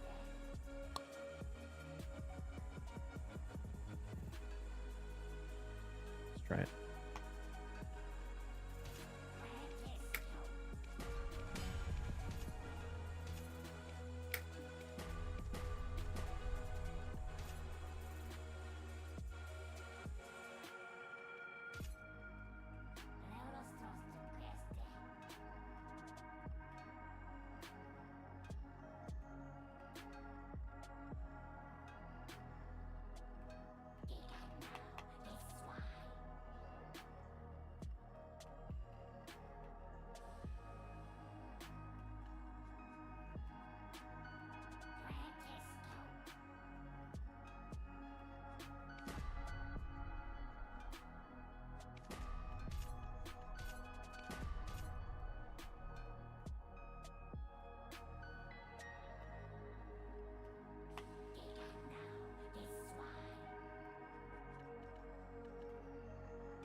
I spent 300, got a Marichka along the way. Oh shit, congrats. Congrats of Taurus, no Taurus Satch. Dude, that's a nice way to do it.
Already have Taurus, but no good offense team for pushing last minute in Plat Arena. $300 is like 1 week of work for me. Shit. Yeah, I probably wouldn't spend that on single champion in a video game.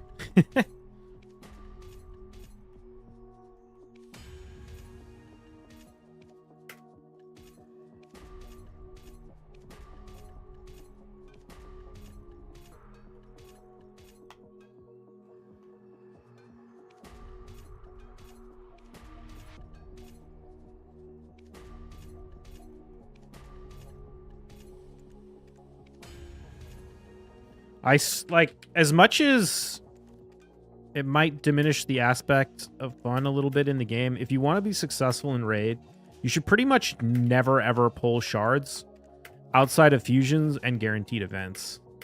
Like, if you're in a position where you need to buy all of, like, maybe you're new, so I don't know, so that could be it. But if you're in a position where you need to buy all the shards to get a guaranteed champion, like, it's almost never, I mean, I don't know. I shouldn't, like, again, it depends on how much money is worth to you, but that's crazy. Like, it's going to be really expensive.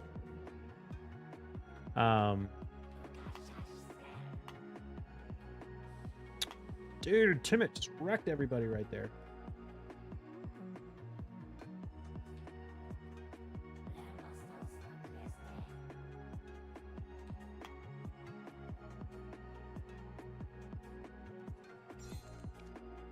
I love that Timit Kaja Warlord team. Warlord Val. Right, let's see how we want to play this. I want to go take... Oh wait, we can take the CP out with the oh, wait a minute. Necro protected the wrong champion.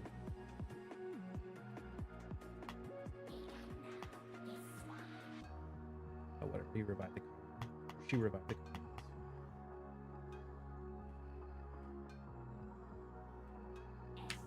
Beautiful.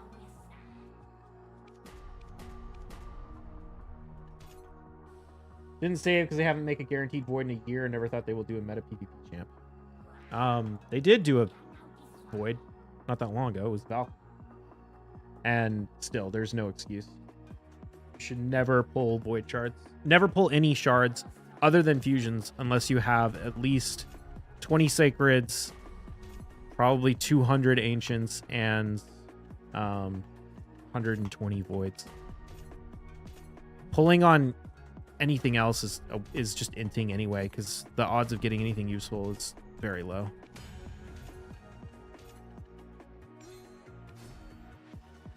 But, you know, it's a video game, so if you want to do it because it's fun, don't let me stop you. But it does mean you're going to miss out on good champions.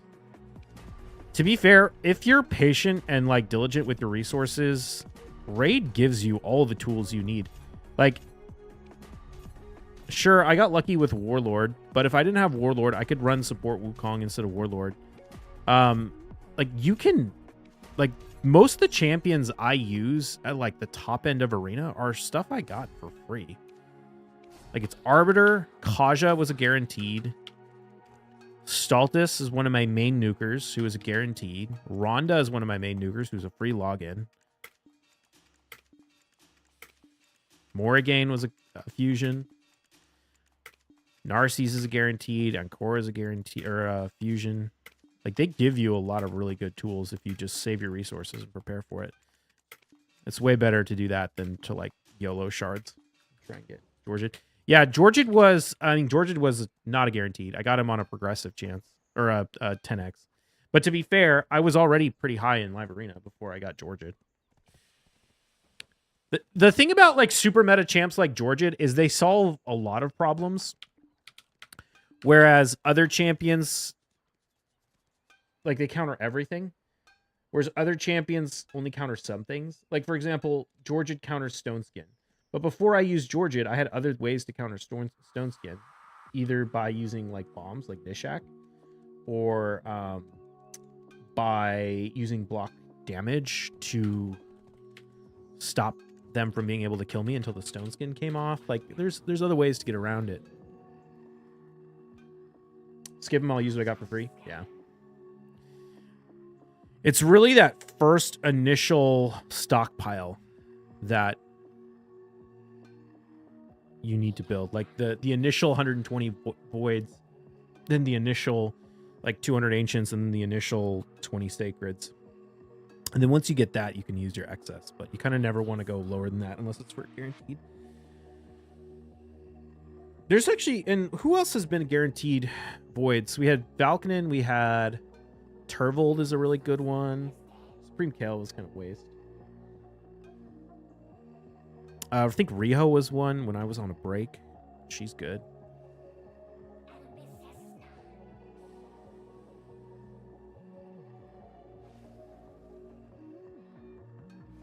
Fortis, I went for him. Yeah, Fortis was not best. I skipped Fortis.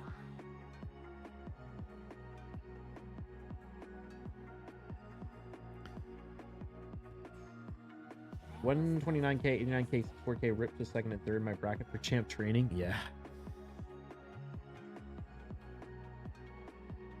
My bracket was surprisingly easy, but even at like 50K, I didn't really want to go for it.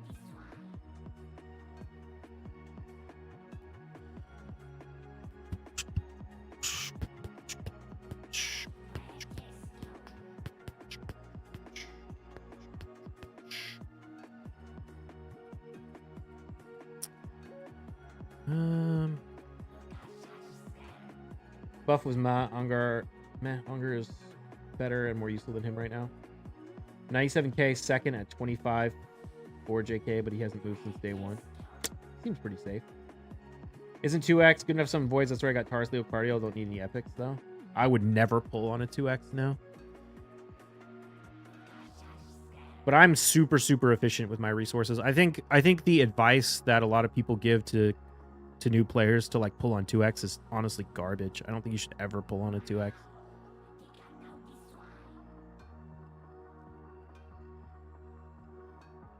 Just can't wait to see the champ they release, which is very similar to Archer after this is over.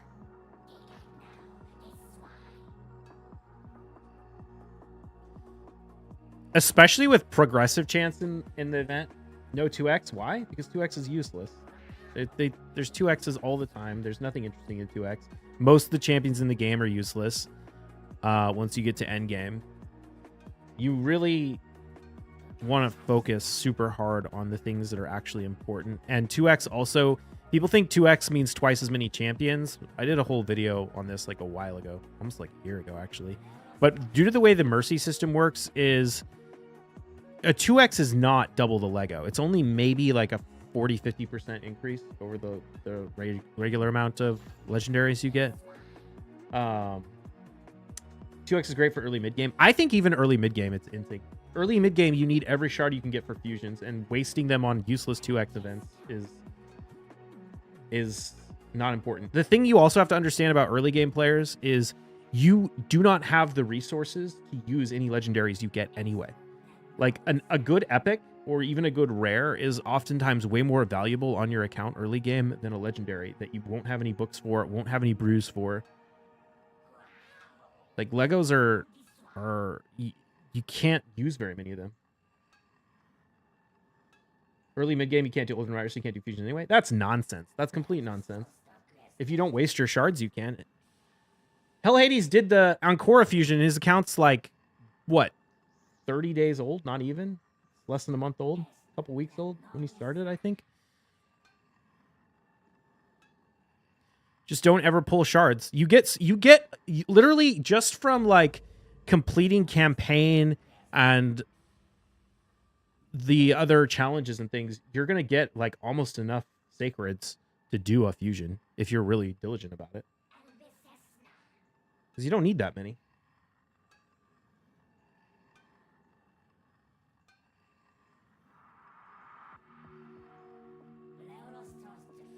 Well, Hades doesn't really account because he plays way more than the regular person. Well, we're not talking about people who are shit. We're talking about people who know what they're doing and are good. Not regular people.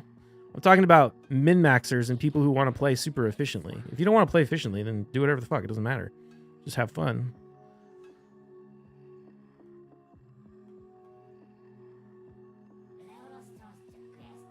But I'm all about maximum efficiency on everything, so I would never pull for a 2x. Even on a brand new account. Honestly, you could just, like, I did that free-to-play Mystery Shard series last year. You can legit play for several months. Like, I never pulled a shard other than mystery shards, at least for the first long while. I got Arbiter. I got all the dungeons to at least 20, some of them higher. Finished, all of Doom Tower easy. Never pulled a single shard. Is really not necessary to pull shards. Because, like I said, and I was sitting there with way more legendary champions than I had resources to use. I was like, what? Okay, I got Rhonda, I got Artak, I got, who else did I pick up? I got Arbiter at some point. I got, did I get Drexar? I think I got Drexar in that game. Really close to pity. +1/+1 seems solid. Yeah, and that's another thing. If you're going to pull, you definitely should pull on a +1/+1, regardless of pity. Even if you're at 0 pity, it is better to pull on +1/+1 than it is to pull on 2x. That's another terrible piece of advice that content creators give out, to say only pull on 1/+1 if you're close to Mercy. No. A 2x is straight up like 50% more legendaries. A 1/+1 is straight up twice as many legendaries. And the closer you are to Mercy, it's even more than twice as many legendaries. But I would never pull on a 2x anyway, because I would always pull on a guaranteed before I pulled on a 2x. And I might not pull on a guaranteed unless there was, I don't know. Maybe if I was a new player, I might pull on a guaranteed. But again, you don't really have resources to use your legendaries anyway. The only argument you can make that's compelling for pulling on... Hold on, I'm going to go run Iron Twins. I was trying to find some 3v3 fights. None of them look good. The getting more epics is a slightly compelling argument, especially for getting Nightmare. It kind of depends on like what the login Lego is. But, I was getting Nightmare Chest on my free-to-play Mystery Shard only series using... Who was in my team? It was Deacon, Eris, the campaign farmable rare, Valkyrie, the campaign farmable rare, and Deacon I got from the free new player code. Deacon, Eris, Valkyrie, and...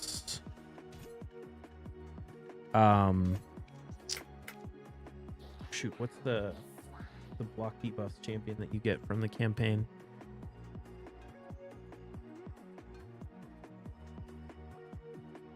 +1 on Sacreds is probably my favorite event at this point. I can kind of see 1/+1 on Sacreds if you don't care about any particular non-void champion and you're just trying to max faction guardians. If you care about specific champions, I mean, you can do the math, basically. You can figure out, like, what's the probability of getting a certain champion versus, like, how many champions do you actually care about in the summoning pool? And, like, look at the percentage of that and calculate the odds of getting one that's actually useful to you versus the odds, like, from doubling the number of champions you get. I talked about that in that video too. Spirit Host, yes, thank you. Spirit Host is the one I was thinking of. Yeah, so Spirit Host and then one other DPS, and that was getting me into Ultra Nightmare. I wasn't like one keying it or anything, but it was getting me into Ultra Nightmare on that account.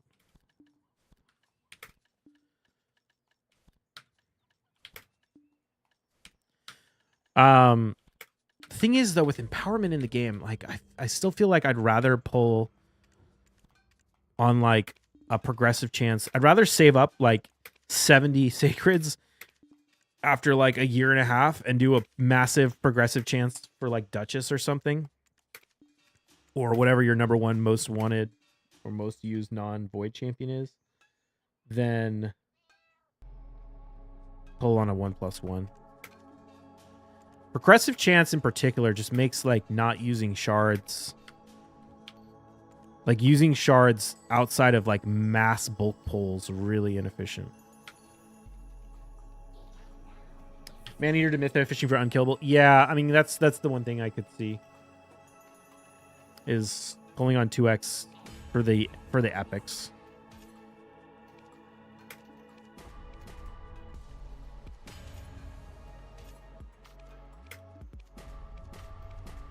And I think that would be fine, like, early game. By mid-game, I'd probably want to start saving them for a guaranteed. But only voids, because I'd be looking for unkillable. I think progressive chance is really bad for regular people. Only whales, krakens benefit IMO. No, not necessarily. I got massive benefit out of progressive chance event, and I've never bought a sacred shard in my life. You just have to literally be committed to going like well over a year in between shard pulls, except for the bare minimum to complete fusions. But I think if you're in the range of like 50 plus sacreds, it's not unreasonable. I think the math is something like 7 free sacreds a month. So if you figure you pull sacreds once a year, once every maybe year and a half, and then you pull like 4 to 5, maybe 7 at the most for fusions. A year for one summon session is too long for most people. They crave the dopamine. Yeah, I know.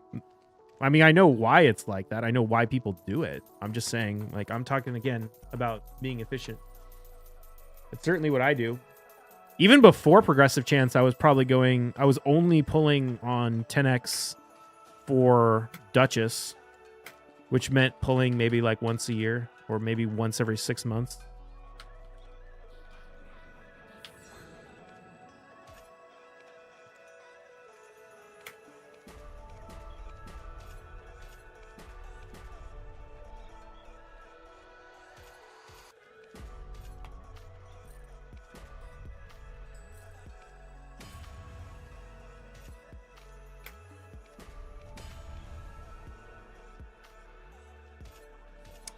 I'm efficient for the most part. I do every fusion I want to do. Pull once a month, every 2 months. Yeah, whatever works for you. Are life skills worth it, or will you make more money grinding? That's a super tough question to answer. The thing about life skilling is the really good ways to make money life skilling require taking advantage of niche markets. And if a lot of people do them, it won't be profitable. So you really have to spend a lot of time figuring out the really good ways to make money life skilling. When I was a life skiller, life skilling was always better than grinding, and everyone always thought grinding was better than life skilling. It's because grinders lie about how much money they make, pretending like they make more than they actually do. And life skillers lie about how much money they make, pretending like they make less than they actually do. Because grinders want to make themselves seem more impressive. They want to puff themselves up. And life skillers want people not to invade their markets and make their systems less efficient. So you have to keep that in mind when you're talking to people about how much money each one makes.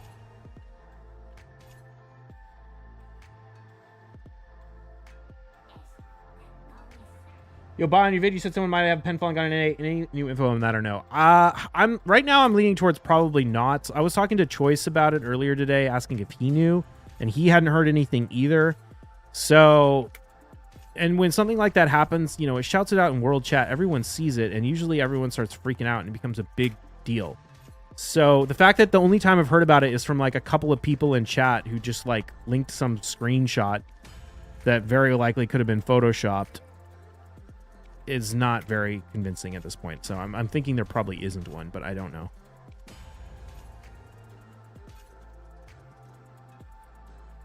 There's no money in life skilling Kappa? Yeah. Shouts out in world? Yeah, well, I mean, there's like the enhancement notification thing, right? It's not, I mean, like all enhancements get shout out. I mean, most people turn those off, but there are people that sit there and watch like what people are making.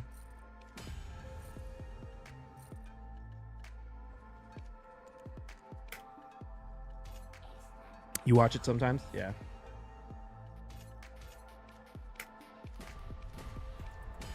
And usually when someone gets it, they start linking it in world chat and stuff too.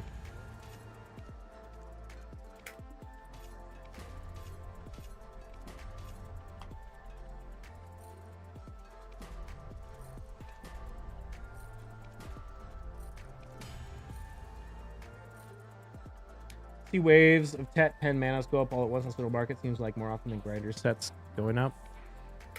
I don't even know what that means. Grinder sets going up. There's grinding gear on the market permanently. It's just gear.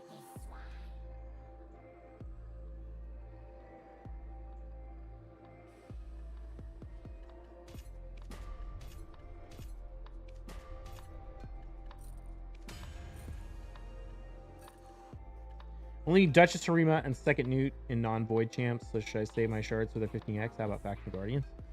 I mean, I would.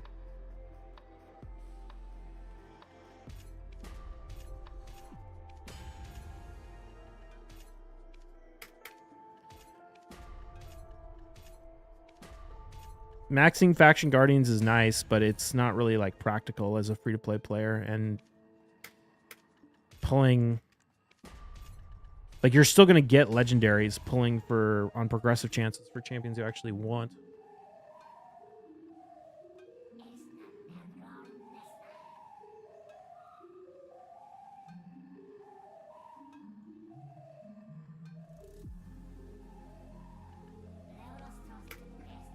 But, you know, it is like the game is already like so much waiting.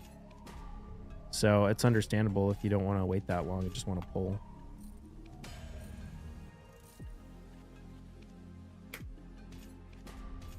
But I don't know. I'm still trying to rebuild my sacred stockpile after pulling for Kaja. Up to 14. I got 420 ancients though. Ancients are a little. I have a little more mixed feelings about like how much to stockpile on these. Partly because you miss out on all of the food if you save like you can save 50 sacreds or 60 sacreds or 70 sacreds, and it's worth like what, 7 legendaries or something like that. But to get 7 legendaries worth of ancients would be like 1,000 ancients. And then you miss out on all that 3-star food. So I'm a little more tempted to pull these earlier than sacreds. I don't know. I have to think about it, but I don't know what I'm going to do. There's another progressive chance for Kaja. I might pull these.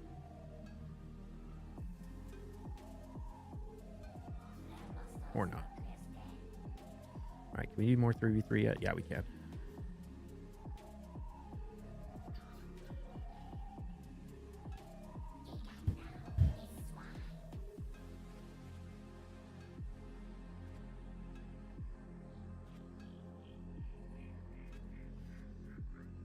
I just need to start like being way more aggressive when I get 3v3 fights. Like, look at it for 2 seconds. Can I beat this? No, move on.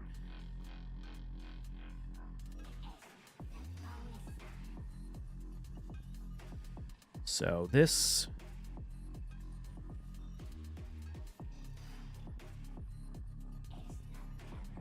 bomb this should work, and let's go.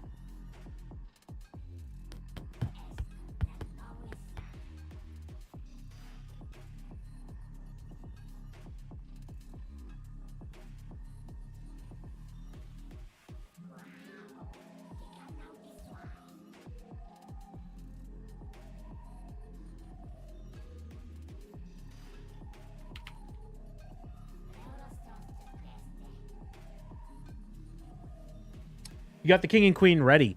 Yep, I pulled for the king. The queen I will pull during CVC tomorrow, I think I decided I'm going to do. And then I'm going to level them up and book them out during CVC.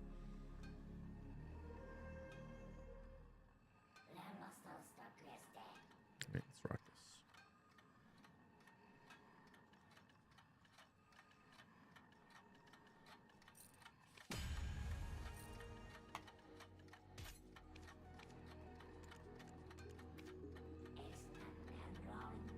Oh shit, this is a fast Wukong. Hopefully.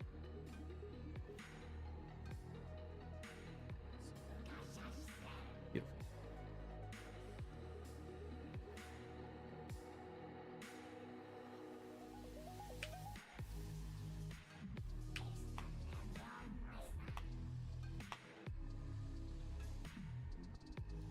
Good thing we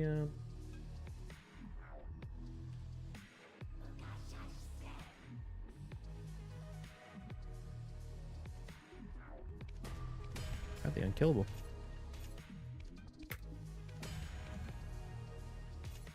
Love the content, bro. You make non-meta champs look meta. Thank you. Well, I use what I got. That's my only option. Let's see.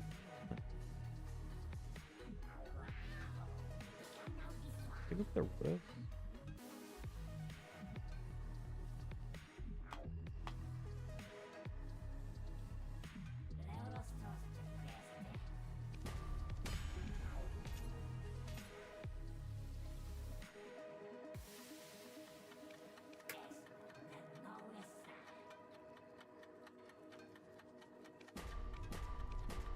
If you had 0 voids, did you buy 110 voids for Neuroses? Would I personally? Probably.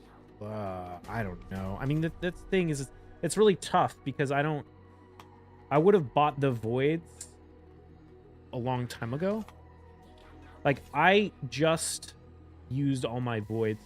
There's a good shot I actually buy a few voids next time there's a reasonable offer, just to top up, so that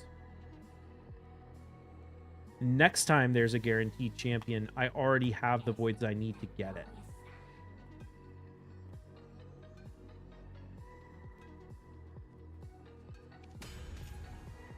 But if I had to spend that much money, I don't know. If I hadn't just bought all those Prism crystals recently to get my Bannerlords faction guardians maxed up, I probably would. I probably would anyway.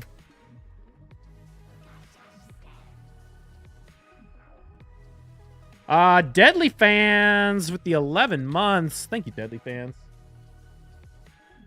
You had 23 to start with and you bought them all? Yeah.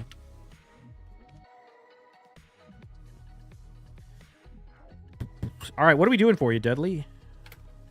Leighton? Why not? Got 63. Try Leighton.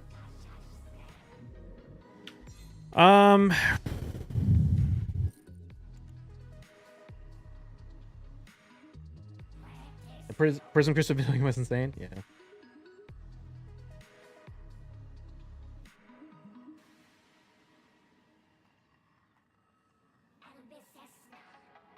How goes it? Goes pretty good. We're just recovering from yesterday, or not yesterday, like, what, Tuesday's crazy bad in session. All right, we got 50 seconds, chat. You're betting on a Tet Leighton. If it goes Tet, looking at the pen.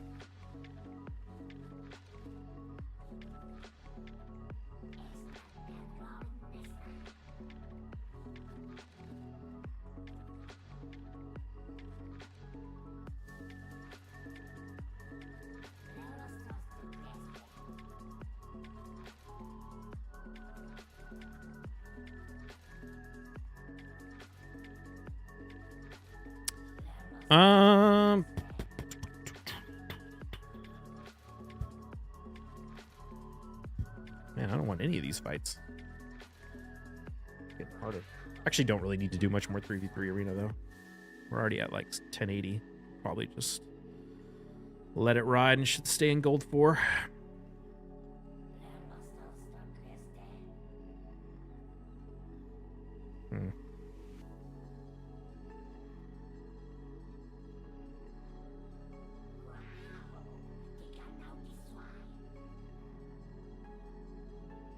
Yeah.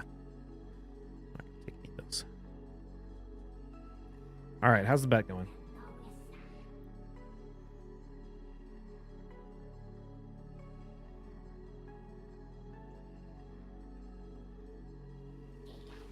$25% in favor of success, 75% in favor of fail. Here we go.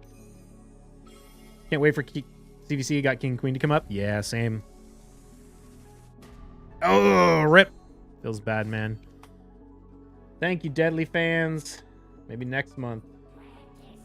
It'll be a 1 year.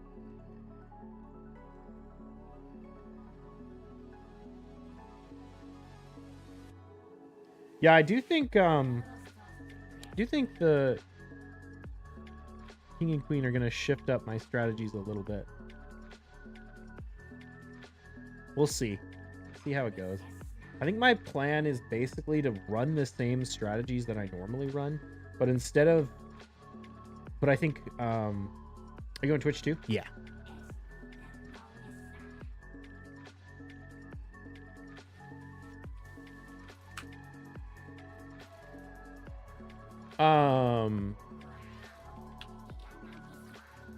What was I saying?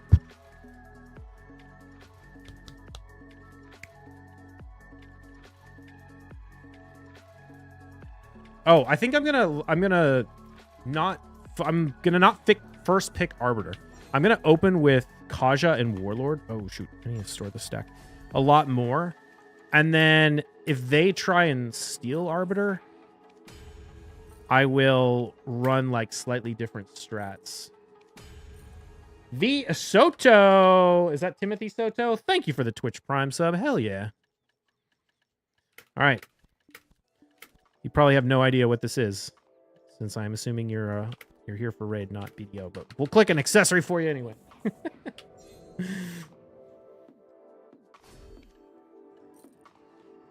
Maybe you play BDO too. I don't know. A lot of BDO players play both. All right, chat. Bets are open. You got 1 minute. Betting on a Tet Leighton. No, Tungrad. Tet Tungrad necklace. Goes Tet. We're clicking a pen.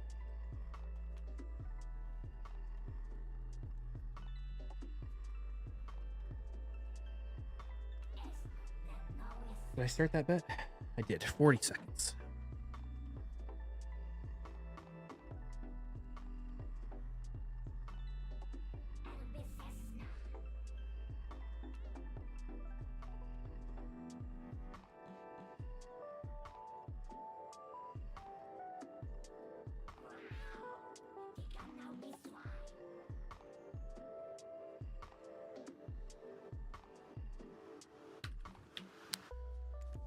How's the pen accessory market doing on Tungrads?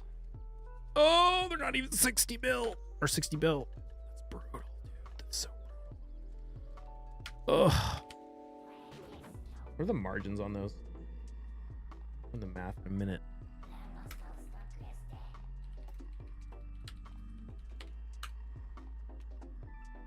All right, how'd you guys bet? 73% in favor of success, 27% in favor of fail. Here we go.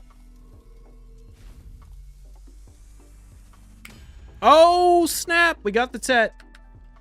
All right. Successes. You win. Good job. All right. That means we're clicking the pen. I missed that.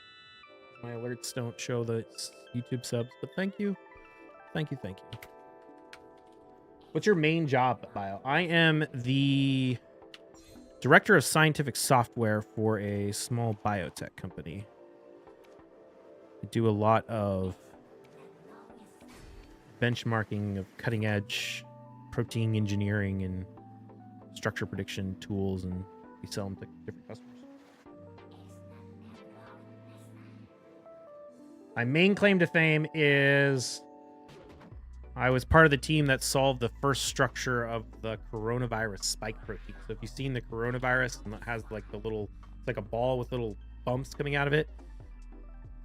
In grad school, the group I was in figured out essentially what those little bumps look like at the atomic level for the first time.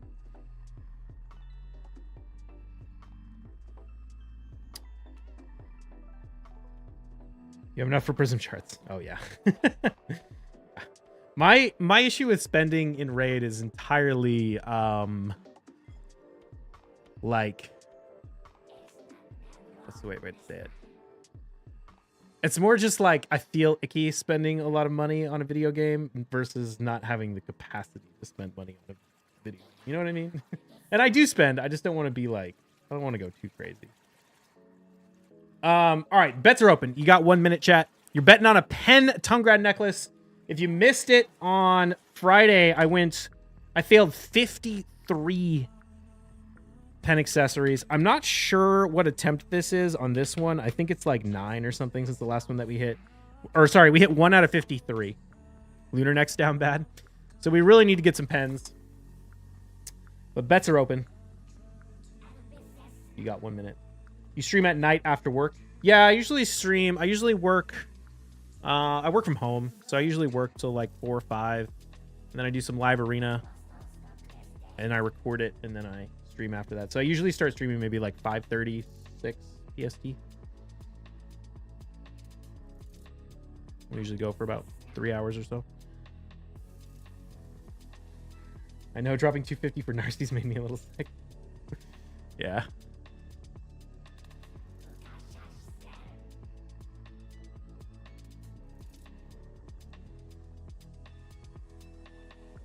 All right, 6% in favor of success, 94% in favor of fail.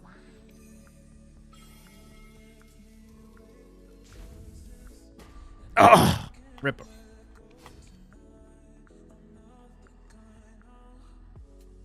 Zerviner came in and hooked us up with a $2,000 donation on Friday, though. So we can just say it's Zerviner's money. Thanks, Zerviner.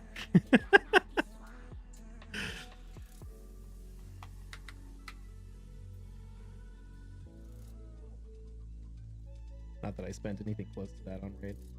I mean, maybe since I started playing the game, but not. Oh. All right, well, thank you for the sub. 2K Dono is crazy. He hooked it up. Not the first time. Very, very appreciative. Servitor.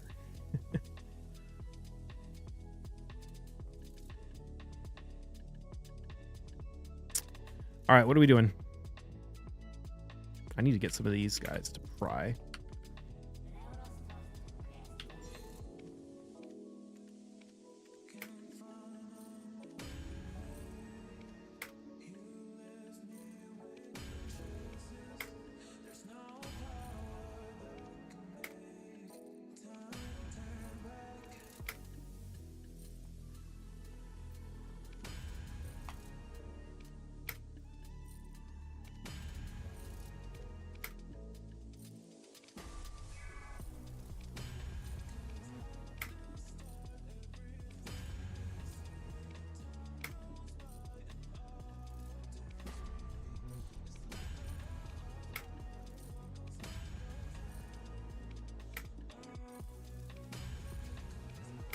Okay.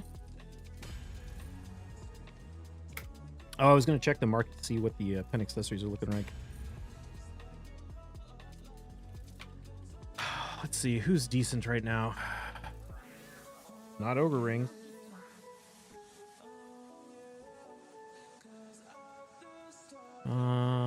Tongue Rat necklaces are bad. Baltaras are bad. Laytons are a little better, but they're still bad. Oh, man. I'm going to Japan in like... Oh, yeah, I was supposed to ask you guys. Anyone have any tips for traveling in Japan? We're going to be in Tokyo in like 3 weeks. And we're trying to figure out what fun things to do there. We're going to go to a baseball game because my wife is very into baseball. And we're going to take a bullet train and go out to Mount Fuji. But if anyone is from Japan or has traveled there and has any... Akihabara? What's that?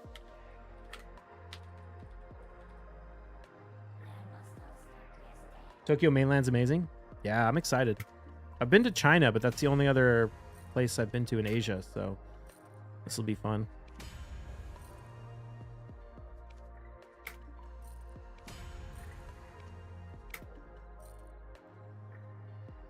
I'm a Marine. I was stationed there for 5 years. Nice. So what are your travel tips? Oh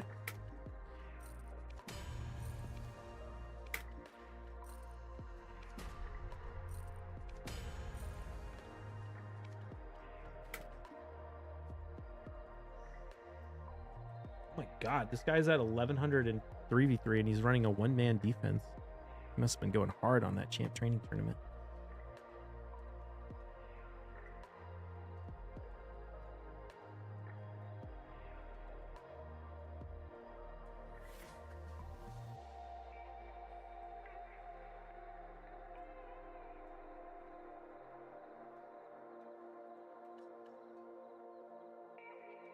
Akihabara is a major shopping district in Japan and must go for any gamer or anyone traveling to Japan. It's great. Okay, cool. In Tokyo?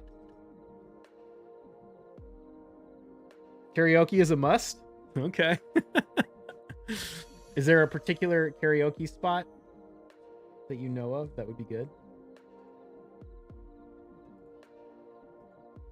Or maybe it was too long ago.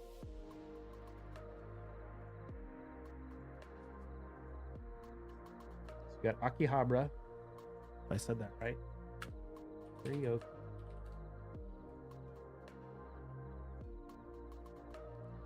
$1,100. I think we can just chill on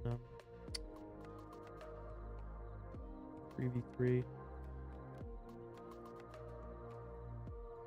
Am I gonna get any energy from Doom Tower? I need to save my energy for this Dungeon Divers starts in 6 hours, so I might be kind of just chilling in raid for now.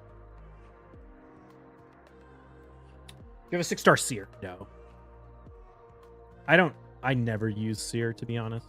I'm not really interested. I mean, like, I would never spend the resources to get one. I guess if I pulled it, I would be happy, but I do all of my dungeon farming with food using 2-man teams.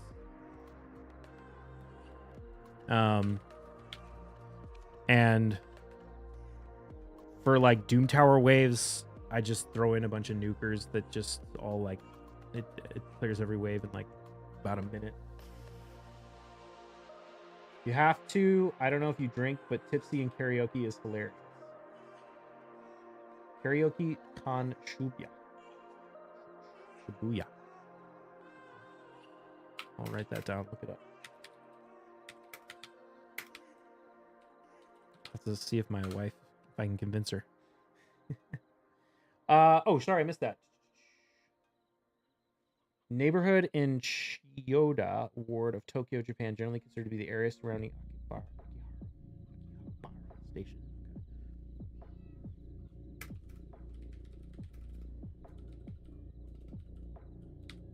Cool. We'll look into that.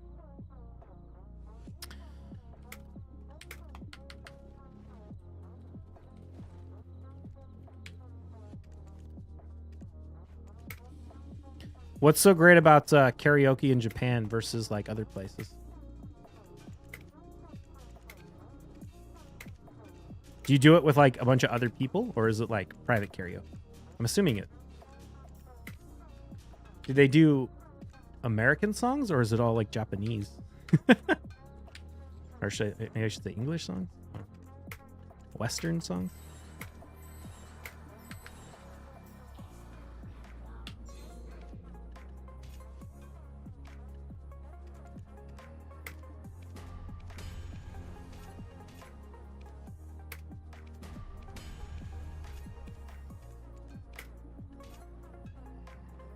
All right, we need 40 stacks. They have Taylor Swift and Beyonce. All right.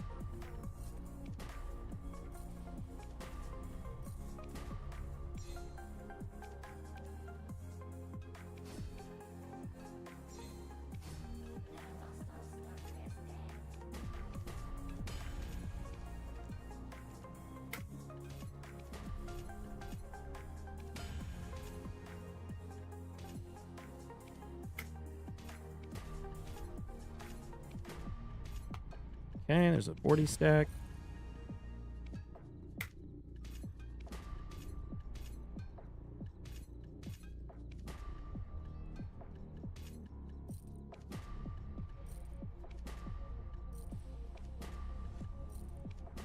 Oof. All right, store that one for now. I'm gonna have to go burn those on some tries here in a second.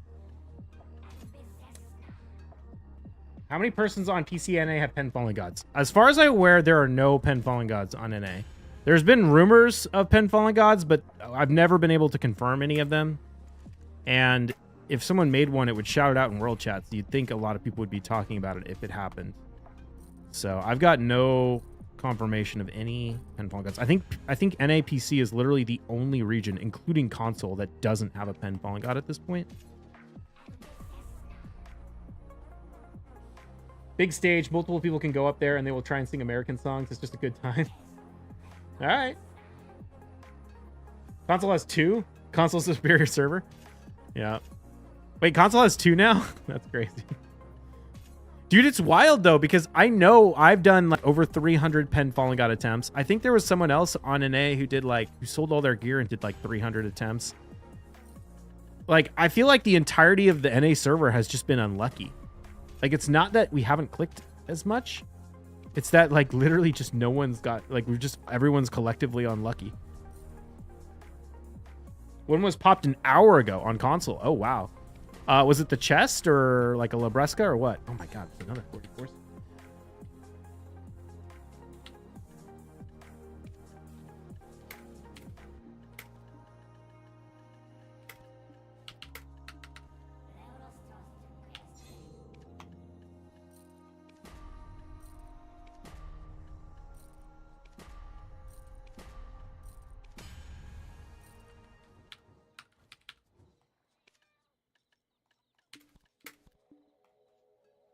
The 2 Pen Fallen Gods were by person actively going for it, so no one tap or tap hammer bullshit.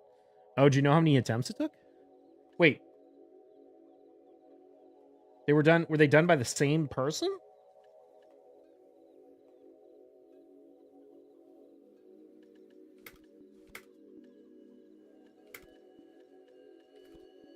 I was going to say that would be insane.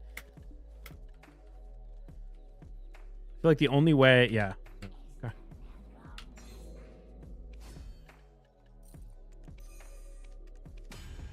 There we go.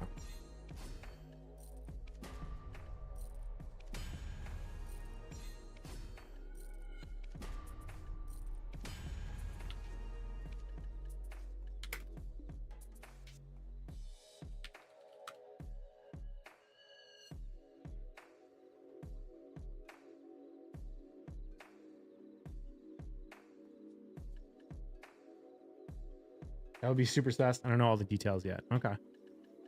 Well, that's wild.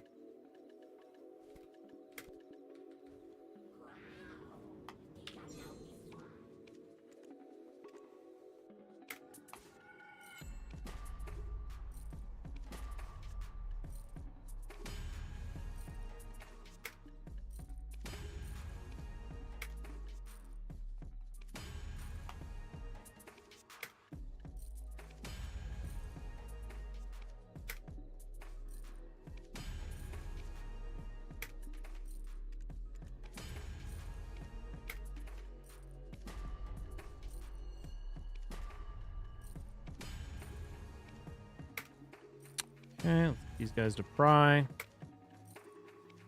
Oh shoot, I still need to do Pit of Undying. I want to go do that right now. Can't be helm or boots because we don't have those. Oh, do you guys have gloves? That would be wacky if you had gloves, but you didn't have helm or boots. But maybe. Do you guys have Boss Rush and Land of the Morning Light?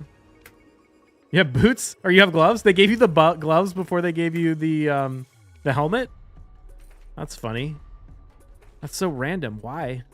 Why don't you have the helmet? You have Odalita, right? Or wait, was it? Where the helmet? The helmet's in or you have Mountain of Eternal Winter rather, right?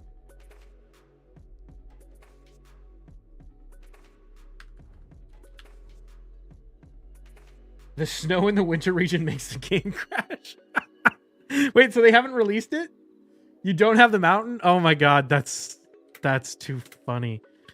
They can't release the Mountain of Eternal Winter because the snow makes the game crash. Oh. Hey man, how are you? So long not seen your stream. Been busy IRL touching grass. What's up, iBoard Gaming? I'm doing well, man. Doing well. Can't complain. Who are you thinking of partnering with King and Queen?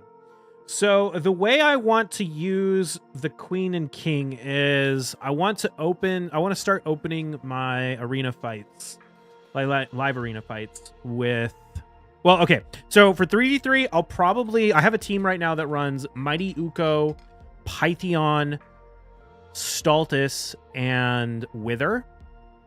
And I think I will replace the Wither and the Pythion. Or sorry, the Pythion and the Stultus with the King and the Queen in that team. I don't think I explicitly said that. It was a pretty well-educated guess. Gotcha. So that's what I'll do for 3v3, and then I'll move Pythion and Stultus into like something else. I do switch up my teams from time to time, but that's sort of like the baseline team. So I'm going to use them for that. In Live Arena, I'm going to start opening Warlord always instead of opening Arbiter against weaker players. I don't know. If I know they steal Arbiter, maybe I will. But I basically want to go Kaja against squishy teams. I want to go Kaja Warlord, Narses, Queen, Wukong, possibly, or maybe some other nuker. With the idea, and the Queen is going to be built really slow, high resistance, with the idea being that if they ban the Kaja or the Warlord, they'll go before my team, they'll nuke it down, but then I will revive the Narses with my Ancora, and then counter by getting full turn meter one-shotting their team. Alternatively, if they ban either the Narses or if they ban the Ancora, then my Kaja plus Warlord will go first and lock them out, and then I can just nuke like I normally would. So it's basically a way to force them into a situation where they either lose the speed race or they win the speed race, but still get countered after I revive. I don't know if I'll use the Queen a ton. She'll be like sort of a counter, like a very niche counter pick, mostly for when people steal my baseline supports. But I kind of run just like Kaja Warlord Arbiter in every single fight. And really, it's the nukers that vary. Because if I have Kaja Warlord Arbiter and I go first, I can deal with pretty much anything that they run with the nukers. I can counter their picks with my nukers. So I really only need the White Queen to deal with when they steal one of my chains. She's great for lockout. So she'll be a non-stop reset for his skills, making him slow. That's very smart. Well, yeah, no, so I want to counter the speed lockout teams with her, basically. But I run speed lockout teams myself. So it's going to be like, if they steal my speed lockout, I counter with Ancora and Narses. Otherwise, I use my own speed lockout to beat them. So Ancora's probably going to be a pretty rare pick for me.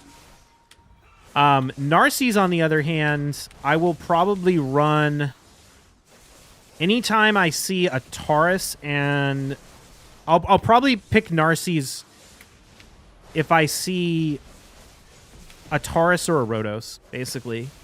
I'll pick Rhonda, and then I'll pick Narses. The main reason for that is sometimes, or if I see a Necrit or a Necrit.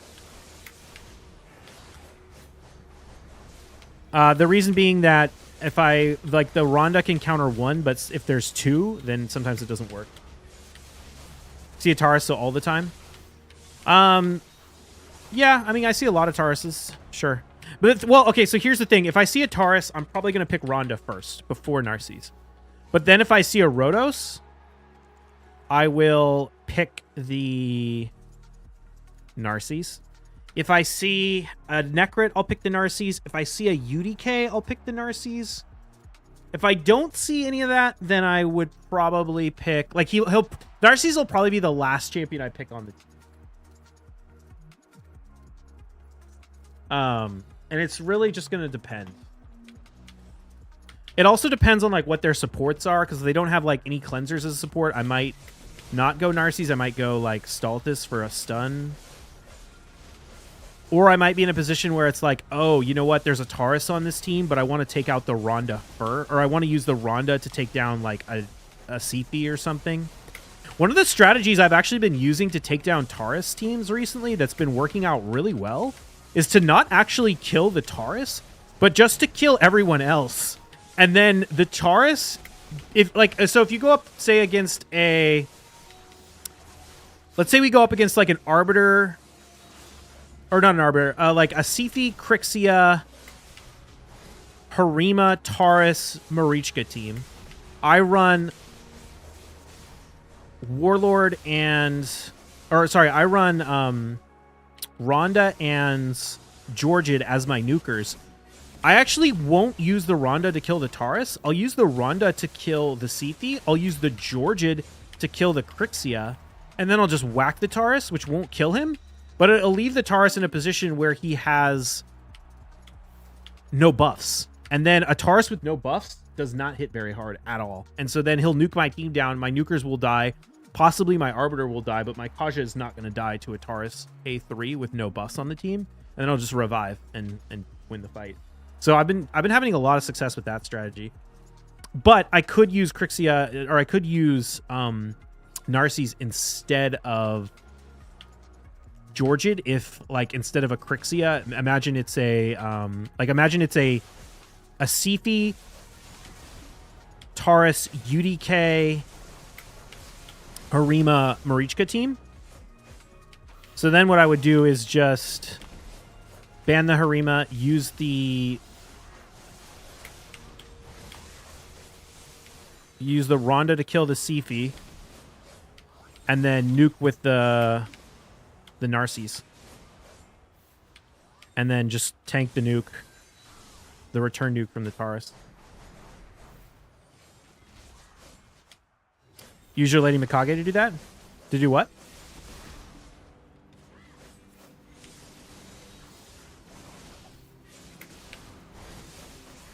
Why is T10 Unicorn bald? I don't know. You'll have to ask Pearl Abyss.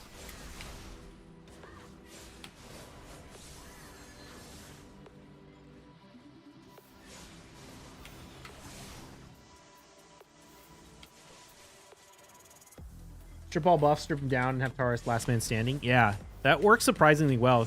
Like, Taurus is an absolute monster, but if you don't let the enemy team buff, he actually doesn't hit that hard with his A3. His A2 still hits hard, but it's single target, so if you have 2 revivers, it doesn't really matter.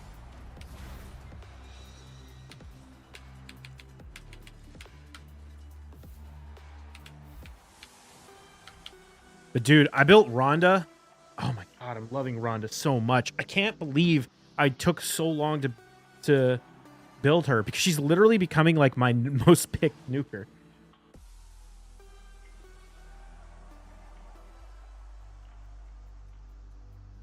Like, it's wild how good Rhonda is.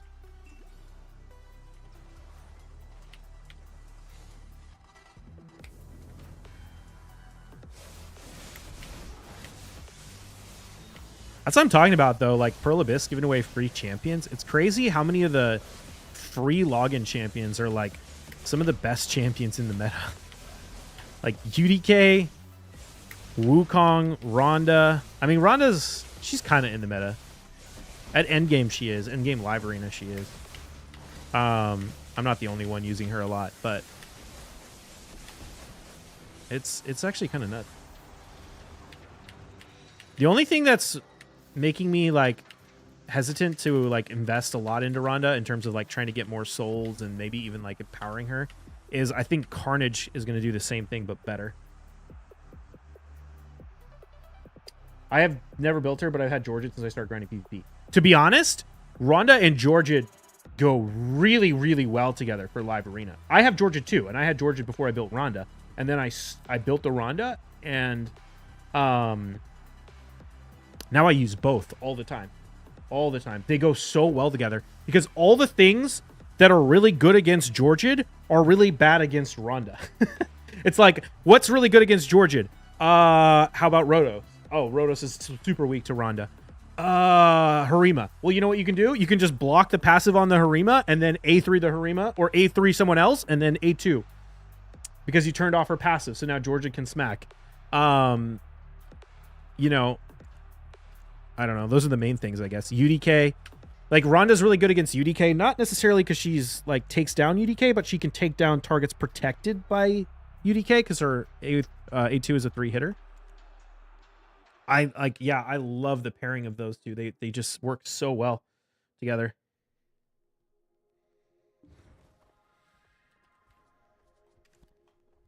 Even like Taurus. So if Rhonda doesn't kill the Taurus, which to be fair, she probably will, but if she doesn't, she'll still turn off the A2 because Taurus can't A2 or he can't counterattack if you hit Harima or Marichka if you block active skills on the Taurus. So, you know, he can be really helpful to help Georgia get like his A2s off and stuff. Although to be fair, if you block Revive, or if you block the passive on the Taurus and then you A2 with the Georgia, the Taurus is gonna die anyway. So I don't know. But still, they're so good together.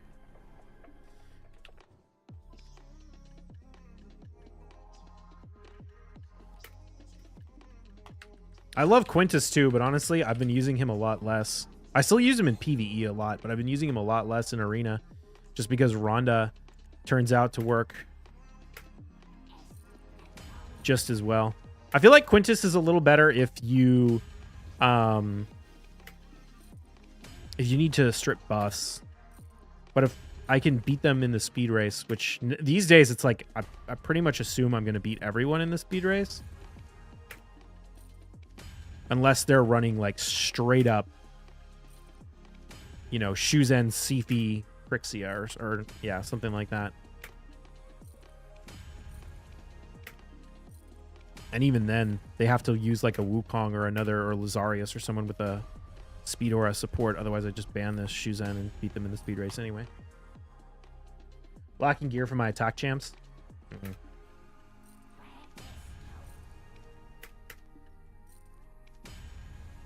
Rakaja speed is insane, dude.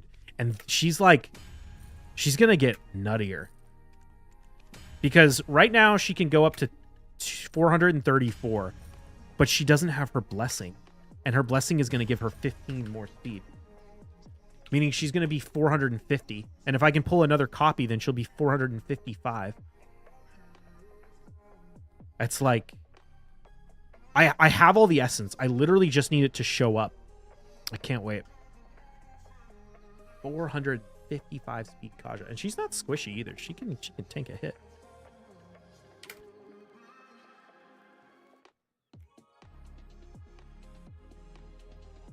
Kaja's actually surprisingly good against Lockout for Revive. Like, not because Kaja herself is good, but when you make her this fast, it's like she literally like can... Like Lazarius. Lazarius can kill my whole team except for Kaja.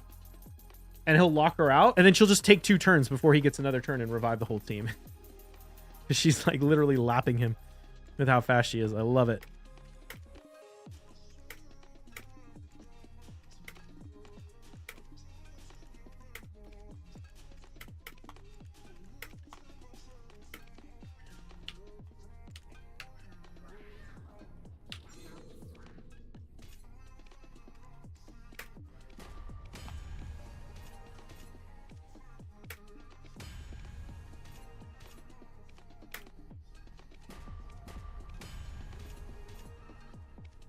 Problem that I'm running into now is I need to book so many champions. I have 36 Lego books. Wow, when did I get 10 mythical books? The hell?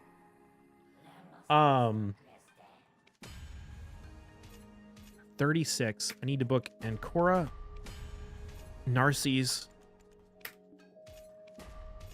Wukong. Do I want to book Tormund? I kind of want to book Tormund, but I also have Fatalis.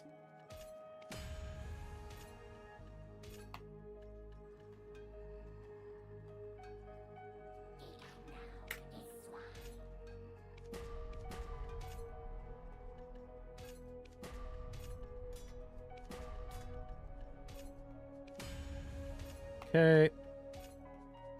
Need a 48 stick.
Torment definitely comes in handy. Yeah.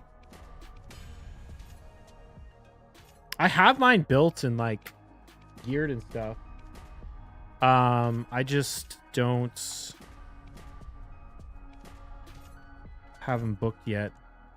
Do you have a beginner guide for raid? I think I have like a tips and tricks video I made a long time ago. I see if I can find it.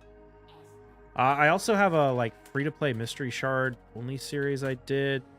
It's not really a guide though. It's more like a series of like daily updates on my account, but it's pretty insightful. Oh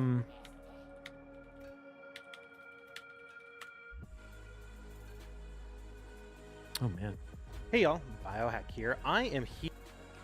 This is a really old video, but it's like tips and trick stuff. I don't know. I only have a guide per se. Okay, so we need to take this to 48. Nice.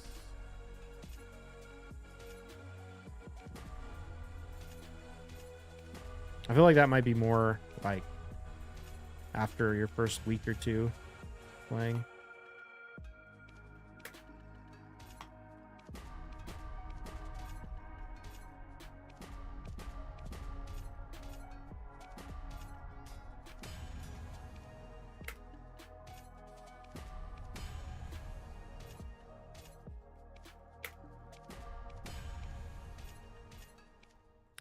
Skylinks Gaming, thank you for the Twitch Prime sub. We're gonna do a. What are we gonna do? Tet Tungrad?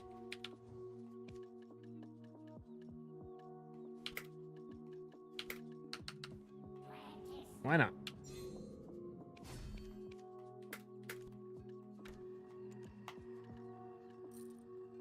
Ooh, I almost clicked it on. All right, chat. Bets are open. You're betting on a Tet Tungrad necklace. If it goes Tet, clicking it to pen, you have 1 minute.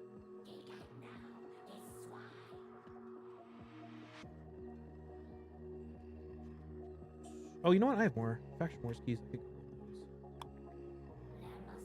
Night Rev.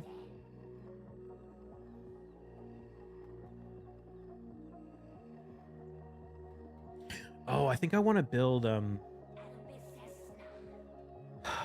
I want to build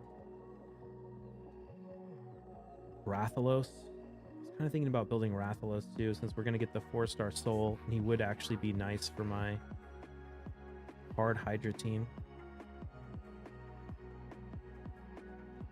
Books. Oh, books. 15 seconds, chat.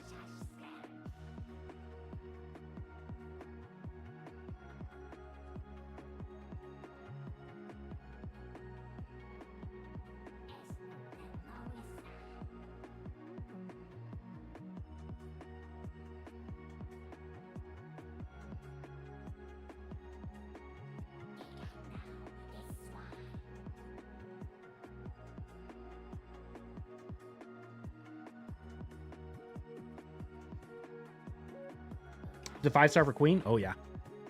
I'm super glad I did, too. 99% in favor of success, 1% in favor of fail. Here we go. It's going to be huge for how I want to use her, because that's where you get the resistance. Oh, rip. Feels bad, man. Fails.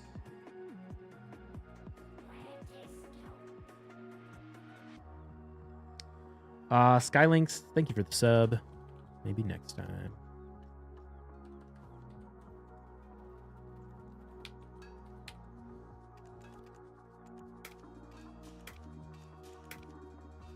I'm not sure what blessing I want to put on her. I've been a little torn. Since I'm going to run her high resistance stone skin, I feel like polymorph is not that useful. I don't really like polymorph in general, to be honest. Probably like the only person who doesn't, but I don't run polymorph on like anything. It's because I don't run, I mean, I don't know. I don't really run Go second teams. I'm torn between Life Harvest. I really like Life Harvest on a lot of stuff. I'm torn between Life Harvest and possibly shoot, what's the name of the one that decreases your turn meter when you get buffs? I think that one could actually be kind of nice. One of the things I'm going to do on Narses is I'm going to build him in 4-piece lethal and 4-piece supersonic, which might sound crazy, but I think it's actually going to be pretty good because I have a couple of supersonic accessories in Knight's Rev. And what that's going to do is it's going to give him a turn meter boost every time the enemy gets buffed. And since the way his kit works is he kind of wants the enemies to have buffs on them, since it gives him more damage and also like activates his block revive and stuff. And I think there's a world where I could actually run like Kaja, Narses, and Korra. And if they run a speed team like a Sethi or something, like even if they run like double turn meter booster, if they run like Sethi Arbiter, because they will give me so much turn meter by buffing their own champions, and then the turn meter buff from Kaja, Narses still might be able to go before their nukers in that scenario. And also what would help with that is if I had the blessing on Ankora that reduces speed when the enemy team has buffs. So I don't know. I'm thinking about that as a potential option. But I also like Life Harvest, so.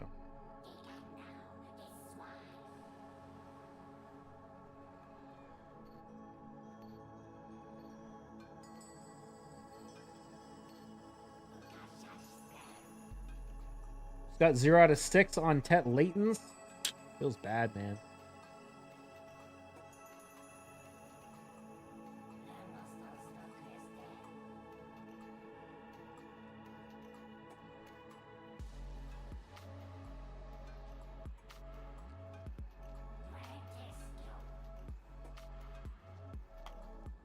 I try that myself? Yeah.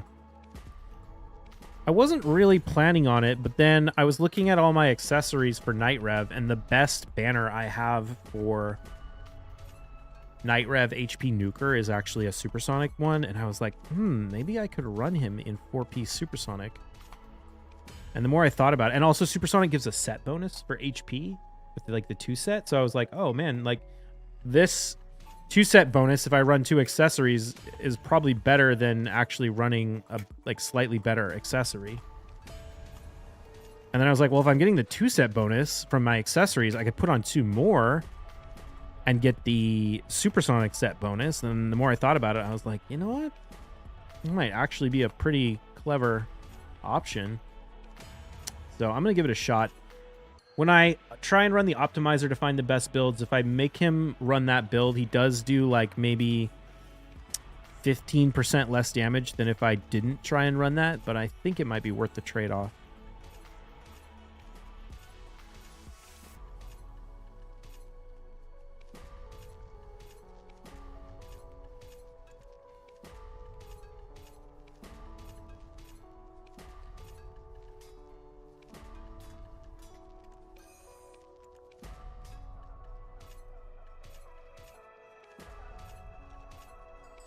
Ooh, we almost had the 110 stack there. That's a bummer.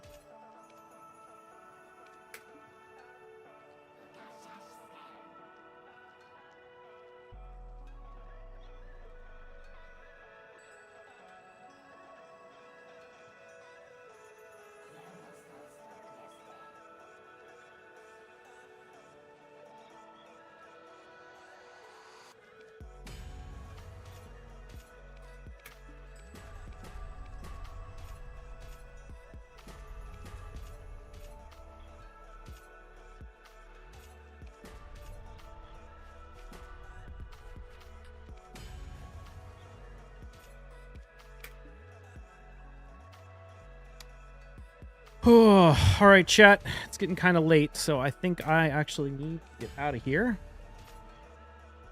So we're gonna have to go find someone to raid. But let's see who's online.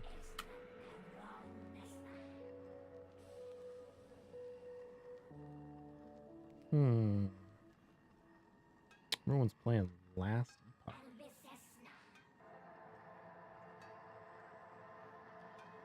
Why don't we go raid Zirdan? I haven't raided Zirdan in a minute.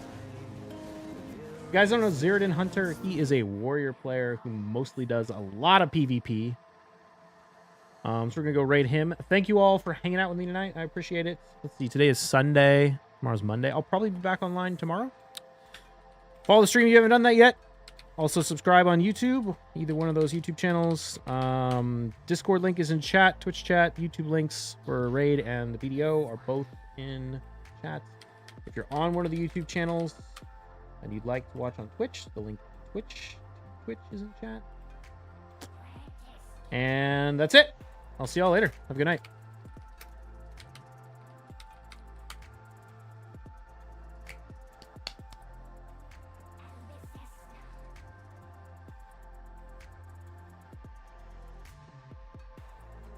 All right, here we go. Peace.